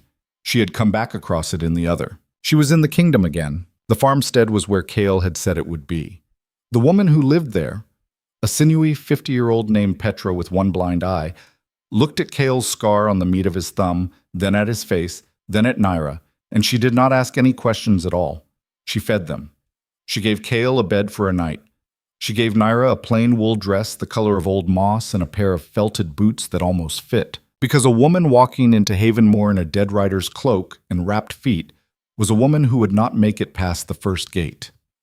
In the morning, Petra put Cale on the back of a shaggy gray pony and gave Nyra a length of clean linen to bind her cropped hair up under a kerchief, like any farm woman, and she stood in her doorway and watched them ride away, and she said nothing, and her one good eye was wet. They rode south. Cale kept the pony at a walk. He could not have managed more. Nyra walked alongside, her hand on the pony's neck sometimes, her eyes on the horizon always. They did not talk much. The road got wider, and the villages started, and on the 3rd day out from Petra's, the first real travelers appeared. Wagons, a tinker, a pair of monks heading north for the high country. And Nyra learned, with her head down and her kerchief pulled low, to be a shape on a road again. A woman in moss-colored wool leading a sick man on a pony. Nobody looked twice. On the 7th day, they came over a rise, and there, in the long, flat plain below, was Havenmore. It looked smaller than she remembered. That was the strangest thing. She had carried the city in her head for 20 months as something enormous, a wall of stone rising out of the land, a set of gates as tall as old trees, a weight. And now, from the rise above it, it looked like what it actually was. A walled town, gray and low, smoke from maybe 4,000 chimneys, the river bending past it on the east side, the palace in the middle rising only a little above the rooftops around it. It was a town. It was not a kingdom. It had only ever been a town that a few men in tall chairs had convinced itself it was a kingdom. She stood on the rise for a long minute looking at it. Cale, on the pony behind her, said, "You all right?" "I'm all right." "You're not going to..." "I'm not going to do anything stupid." "Good. I'm going to do several things stupid, but one at a time, and in order." He laughed. It hurt him. He put his hand on his side and laughed anyway, and it was the first time she had heard him laugh at all. They came into the city at the south gate at dusk on the 7th day, with a small train of farm carts heading in for the morning market, and the guard at the gate barely glanced at them. He glanced at the pony. He glanced at Cale's face. Cale had his hood low and his beard grown in and his face turned just slightly away, like a man avoiding a draft. And he waved them through with the bored flick of a wrist that meant he had already waved through 300 people that day and did not intend to remember any of them. They went to a lodging house on the east side of the lower ward that Petra had given them the name of. The woman who ran it was named Moll, and Moll asked for coin, and Petra had given them enough coin, and Moll put them in a room on the 2nd floor with one bed and a chair and a basin, and she did not ask a single question. "We rest one night," Nyra said, after Moll had gone. "Then we move." "I'm going to rest too." "1. Nyra, 1. Cale, listen. Draven left Havenmore 12 days before I met you.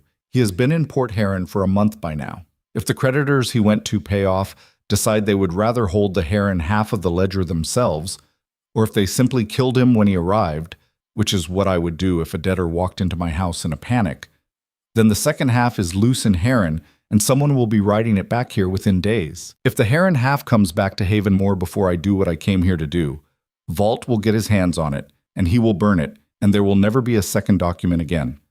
We have days, not weeks." "All right. One night?" "One night." She slept deeper than she had slept in a year and a half. She slept the sleep of a woman inside a real wall, on a real bed, with a real roof over her head, and when she woke in the gray hour before dawn, she did not, for a moment, remember where she was. Then she remembered. She dressed. She pulled the kerchief on. She checked the paper against her skin. She looked at Cale asleep on his side with his arm across his ribs, and she did not wake him, and she went out.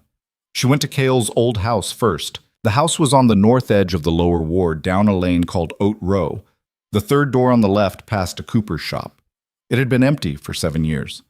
The current owner, a tanner, had bought it cheap and had turned it into storage for hides. And the hides, the smell of them, were the reason the tanner left the back room unused, and the reason the loose board under the window in the back room had never been lifted. She went in through the alley, over the low wall of the yard, through the back door, which was bolted on the inside but which had a window with one rotten frame member she could lift the latch through with a piece of bent wire. She moved through the house in the dark like she was still in the high country. The hides were piled to the ceiling in the front room. The middle room was empty. The back room had a single window boarded over, a thin line of gray light leaking through the gap. She found the loose board under the window by feel. She lifted it. The box was inside. It was a small box, no bigger than a loaf of bread. Oak. Banded in iron. A simple lock. She did not try to open it. Cale had given her the key on the pony, strung on a leather thong he had taken from his own neck. She put the box inside her coat. She put the board back. She left the way she had come. She did not open the box at the lodging house. She went instead to Mercer's Alley. Mercer's Alley in the daylight was a narrow, busy crack between 2 rows of shop fronts. A grain merchant, a spice seller, a narrow stall that sold twine. And the grain shop was at the far end, a low-fronted place with a green door and a bell over the door that had been cracked so long it did not ring properly. It only clunked. Nyra stood across the alley for 20 minutes, watching. She watched who went in. She watched who came out. She watched which direction people were moving when they passed. She watched the second-story windows across the way, which was the only place she could have been watched from. Nothing. She went in. The inside of the shop was warm and smelled like barley and rye. A woman stood behind a low wooden counter, gray-streaked brown hair, big capable hands, a face that had never been pretty and had grown into a solid kind of beauty anyway in the second half of its life. The woman's eyes went to Nyra's face and flicked briefly to the kerchief. "Help you," the woman said. "I'm looking for Isabel." "You found her." Nyra pulled the glove off her right hand. She turned the palm toward the counter. There was no scar on her palm. She said quietly, "He has 3 lines crossed on the meat of his left thumb. He showed it to me in a shack north of the Redwater 9 days ago. He sent me." Isabel's hands on the counter went still. "Alive?" "Alive. Hurt. At a lodging house on Hemlock Lane. Needs a healer who won't ask questions." Isabel looked at her for a long second. Then she turned her head, without taking her eyes off Nyra, and said over her shoulder, "Aaron, come out here. Mind the shop for an hour."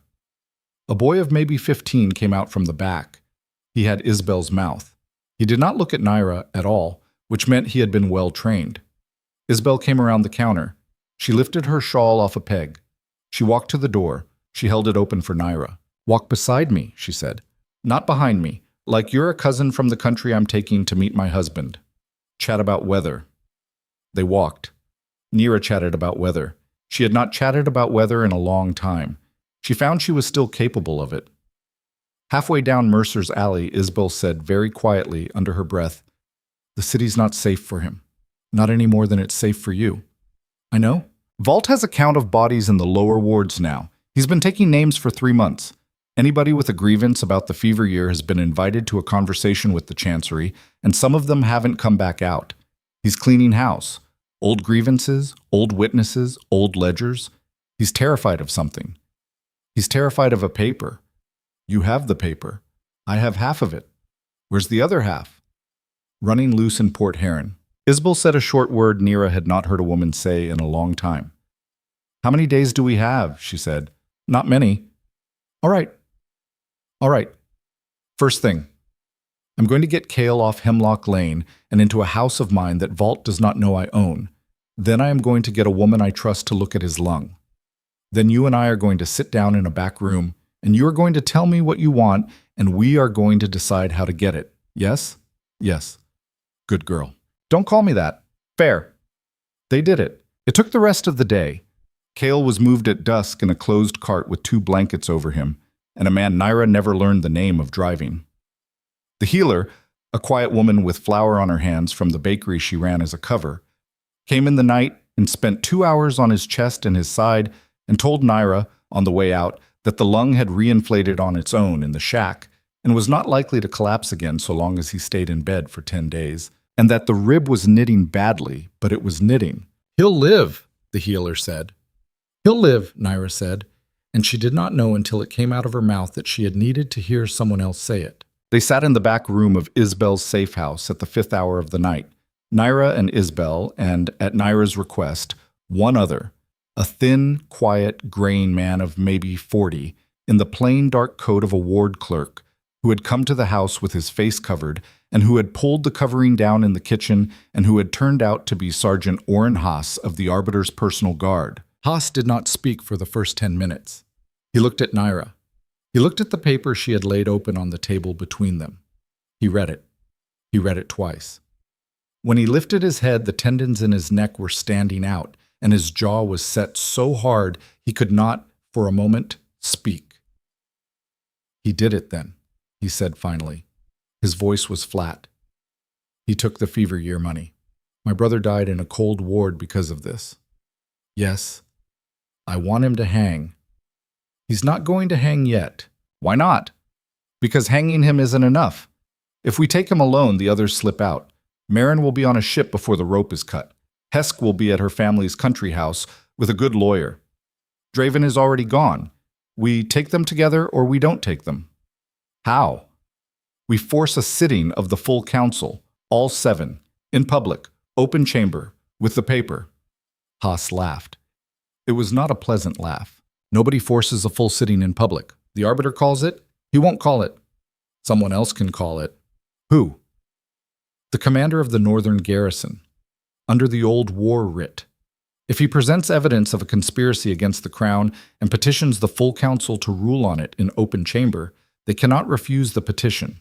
It's in the founding covenants. Haas stared at her. That writ hasn't been invoked in 60 years. It still exists. You want Kane to stand up in open chamber and petition? Yes. He'll be killed before he gets the words out. Vault will have men in the gallery. Vault's men in the gallery are your men. Haas closed his mouth.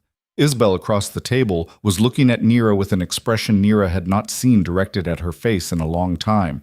It was not admiration. It was recognition. You've thought about this, Isabel said. I've thought about it every night in a snow hole for 18 months. All right. Say Kane petitions. Say Haas holds the gallery. Say the full council is forced to sit. What then? You have half a document, a cipher. They'll say it's a forgery. It isn't. They'll say it is. Vault will stand up and he will say calmly that this paper was fabricated by an enemy of the kingdom and slipped to the commander by an agent of House Vel. And he will point at Kane and say, "Where did you get this?" And Kane will not be able to say, "From a dead woman." He will not be able to produce me. And the council will nod, and they will vote to dismiss. And a week later, Kane will be on a charge of bringing a false petition, and Vault will walk away stronger than he walked in. Unless I walk in after him. A silence. Haas said slowly, "You mean in person?" "I mean in person. Nyra. They declared me dead. They put the declaration in the record. I have read it, thanks to Kale, who has read it. If I walk into the open chamber alive, with the brand on my neck and my mother's seal in my hand, I still have her seal. I buried it in the hearth of our old house before they took me. I'm going to go get it tomorrow. Then the declaration in the record becomes a perjury, which is a crime they all signed. They will kill you on sight, not in open chamber. In open chamber they can't, not with the commander standing next to me, not with your men in the gallery. You're going to put your whole life on the assumption that Vault won't have the nerve to order your throat cut in front of 300 witnesses. I'm going to put my whole life on the assumption that Vault is not as brave as he pretends to be. I watched him for 2 days in the cell under his chamber. I watched him in the chair. I have read him. He is a clever man, but he is a man who has never once, in 40 years of power, done a violent thing with his own hands. He has always had other people do them. In open chamber he is surrounded by people. He will not pick up the knife himself. He will look for the man he pays to pick it up. The man he pays to pick it up will be in your pocket. Haas stared at her a long time. You're betting a lot on how scared he is. I'm betting on how scared he is, and I'm betting on the fact that he is surrounded by men who have been waiting, like you have, for the chance to look him in the eye. Haas said nothing for a long moment. Then, how many men do I need in the gallery? How many men of Vaults do you think will be there? 6, 8 at most. Open chamber is a formal sitting. He won't flood it. He never has. Then I need 10. I want you personally on the floor of the chamber, not the gallery. I want you behind the 7th chair. The priest's chair. The priest's chair. Why? Because the young priest is the one of the 7 I have not been able to read, and if anyone is going to break and run, it's him, and I want a hand on his shoulder when he tries. Haas was quiet. Then he said, "Why me on the floor?" Because if Vault looks up and sees you, he is going to understand for the first time in his life that the ground under him has moved. I want him to understand that. I want him to see your face. Your brother died in a cold ward, Sergeant. I want Vault to see that in your face. Haas closed his eyes. He opened them. I'll do it. Thank you. Don't thank me. I'll thank you. You have earned it. Alaric came to the safe house on the 3rd night. He came, as she had instructed him, by the servant's route, through the laundry yard of the commander's residence, and down through a service door that opened onto the back of a wool merchant's storehouse. Isabel let him in. He had to bend almost double under the low beam of the kitchen doorway. When he saw Nyra standing in the light of the hearth in a moss-green dress with her kerchief off and her hair grown out a little past her ears, he stopped, and his hand went very briefly to the doorframe. Nyra. Alaric. You made it. I made it. So did he. Cale lifted a hand from the chair by the fire. Commander? Voss? I told her you'd show. I said I would. And I said you would, so we're both right. Alaric came all the way in. He sat down, slowly, in a kitchen chair. He did not take his eyes off Nyra. The writ, she said. I have drafted it. Can you lodge it by tomorrow morning? Yes. Full council, open chamber, 2 days from now? That's the soonest the covenants allow. If I lodge it by dawn. Do it. It means Vault will have 24 hours to move. I know. That's why I'm going to walk in tomorrow night. He did not understand at first. She watched him work it out. It took him about 3 seconds. Nyra, no. Yes. If you walk into that palace tomorrow night, you will not come out. I'm not going to walk into the palace. I'm going to walk into the arbiter's residence at the 4th hour past sundown, and I am going to sit down in the chair across from his desk, and I am going to tell him who I am, and I am going to give him 12 hours. 12 hours for what? To resign. Silence. Cale by the fire said very softly, Oh. If he resigns, Nyra said, he walks. He goes to the south coast on a ship of his own choosing. He takes nothing but what he can carry. He writes a letter, in his own hand, naming the other 11. He hands the silver chain of the first voice to his deputy at the dawn bell. If he does that, he lives.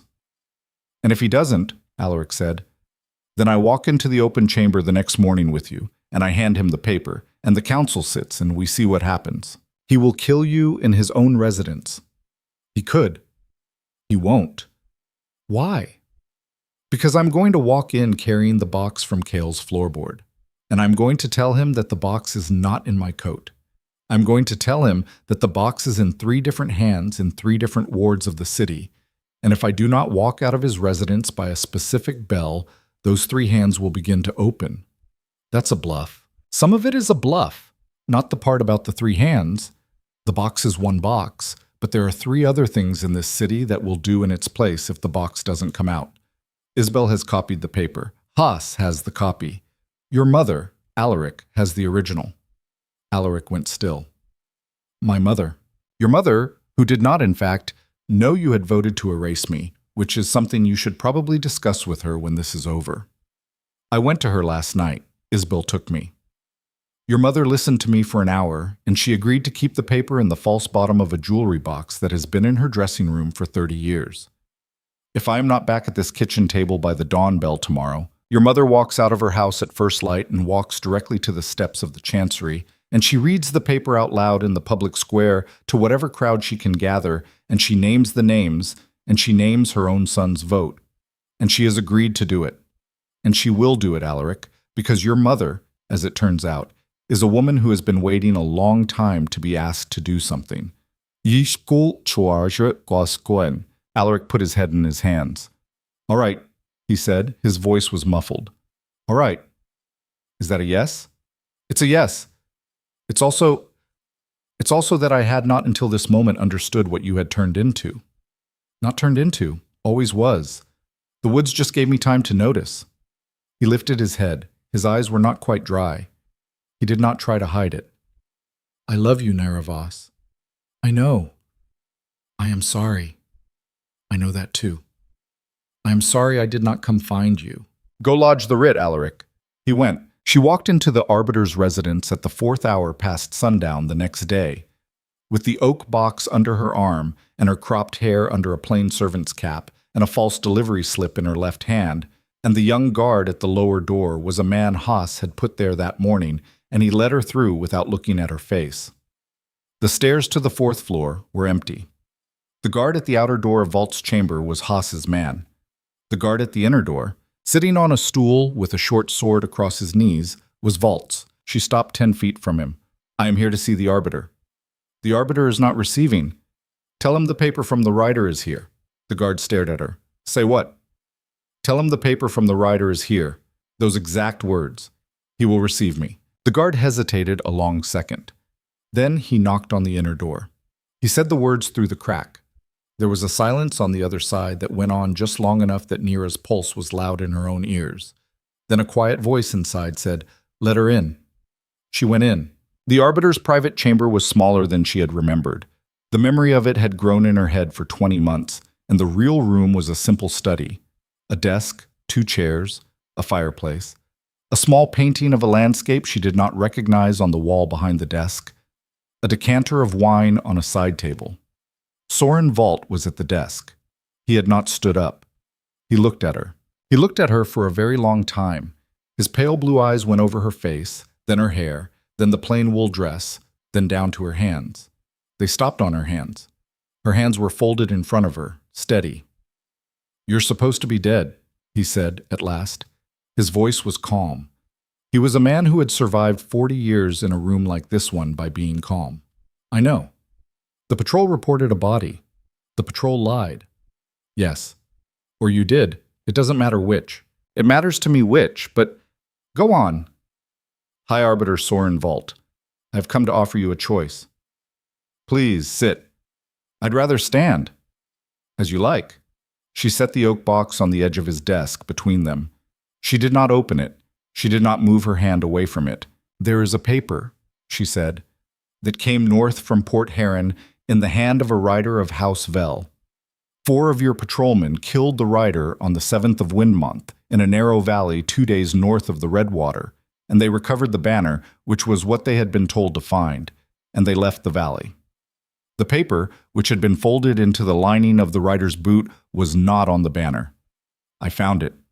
I am in possession of it. I am also in possession of 3 independent copies, held by 3 independent persons in 3 independent wards of this city. If I do not walk out of this residence by the midnight bell, the persons holding those copies will begin, each, a course of action that will result in the paper being read aloud, in public, by the dawn bell tomorrow." "Mom," Volt did not move.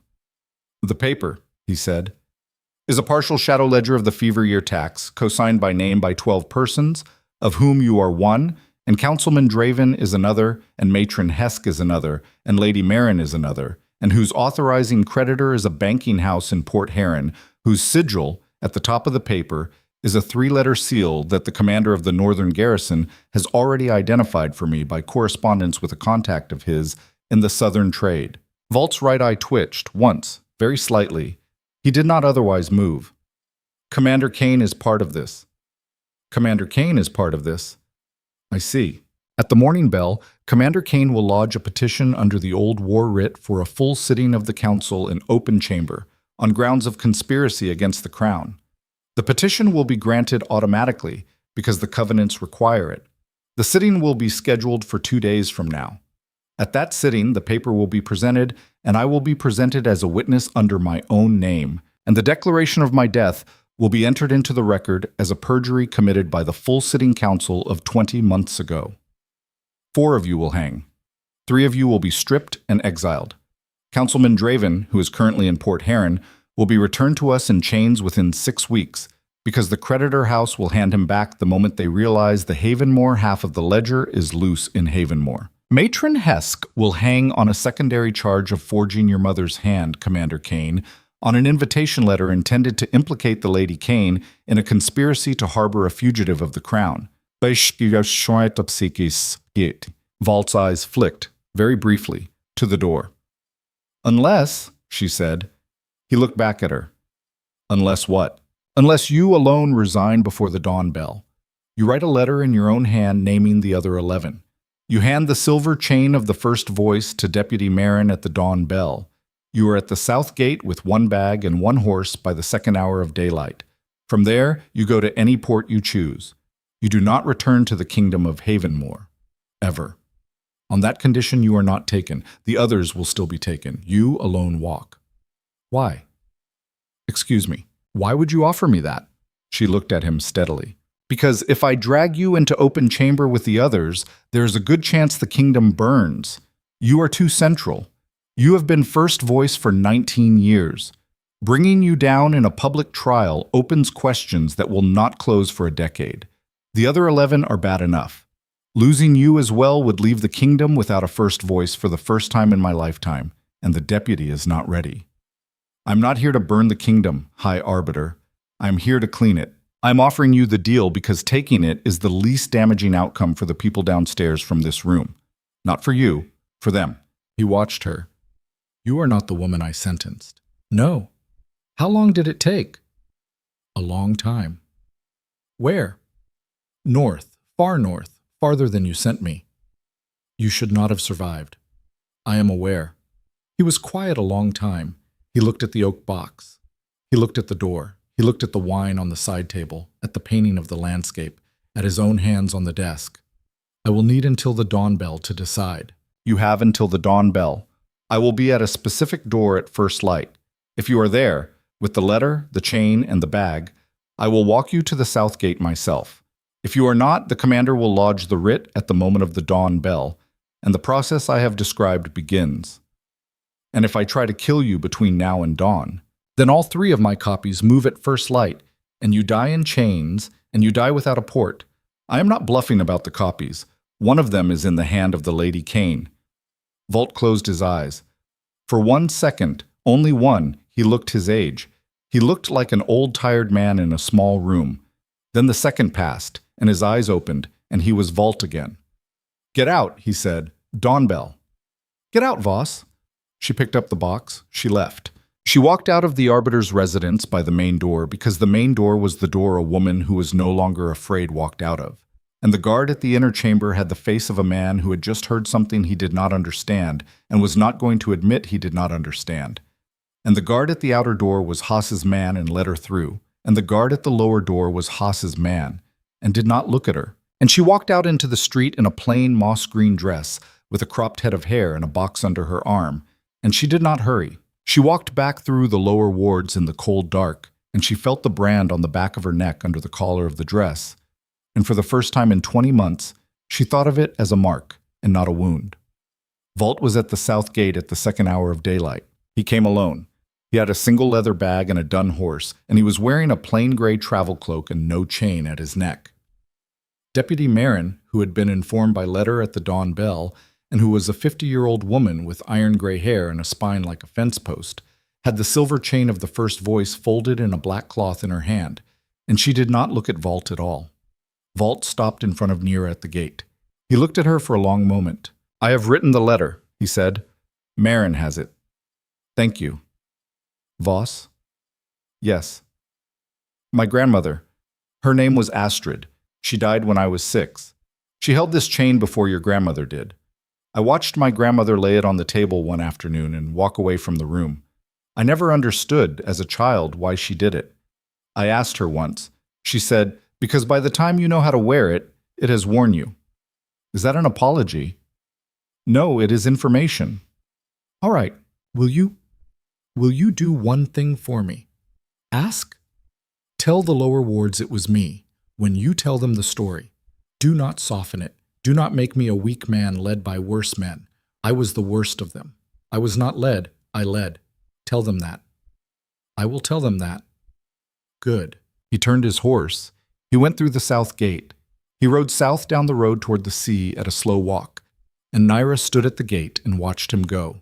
And Deputy Marin stood beside her, and Commander Kane stood 2 steps behind her, and Sergeant Haas stood 2 steps behind him. And none of them spoke until the dun horse was a small shape at the horizon, and then no shape at all. The sitting was held 2 days later. The open chamber was packed. Word had moved through the city the way word moves through a city when something is finally allowed to be said out loud. And by the time the bell rang for the sitting, the gallery was full, and the floor was full, and the back hall was full, and the square outside the council building was full. Vault's chair was empty. The first voice's chair was held by Deputy Marin, who had taken up the chain at the dawn bell the morning Vault rode south, and who had not, as far as anyone could tell, slept since. Alaric rose first. He read the writ. He named the conspiracy. He named the 11.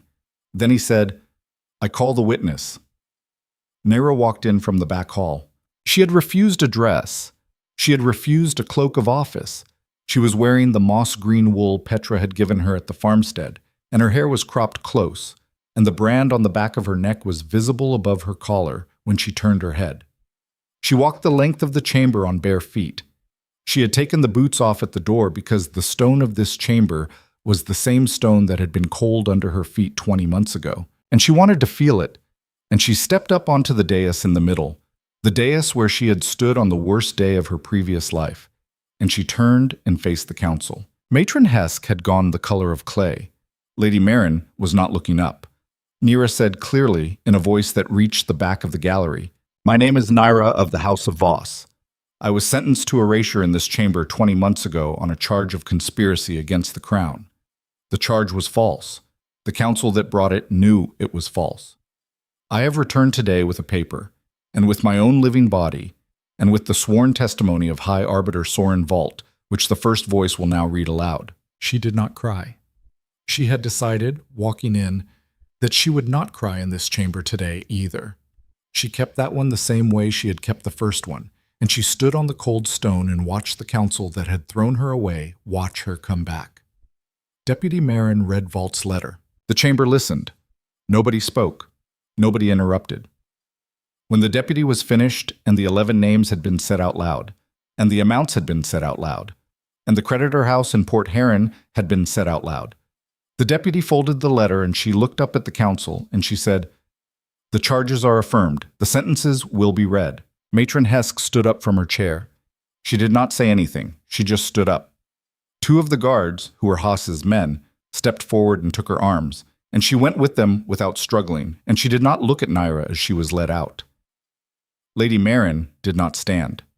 She had to be lifted from her chair. She was weeping, silently, in the dry way of a woman who has forgotten how to make noise when she cries. She was led out. The young priest, whose name Nyra had never bothered to learn, stood up and said very shakily, I would like to make a statement." Haas's hand was already on his shoulder. He was led out anyway. He could make a statement in the chamber where such statements were made. One by one the chairs emptied. When the last chair was empty, Nyra stood on the dais alone. Deputy Marin looked down at her. "Nyra of the House of Voss." "Yes, the record of 20 months ago, which declared you dead, is hereby struck.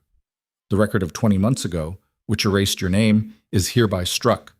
The mark of pack affiliation removed from your person on the 16th of Snow Month, year previous, is hereby restored in law, regardless of its condition in fact. The House of Voss is hereby restored to the rolls. Your seal will be reforged at the state's expense at your request."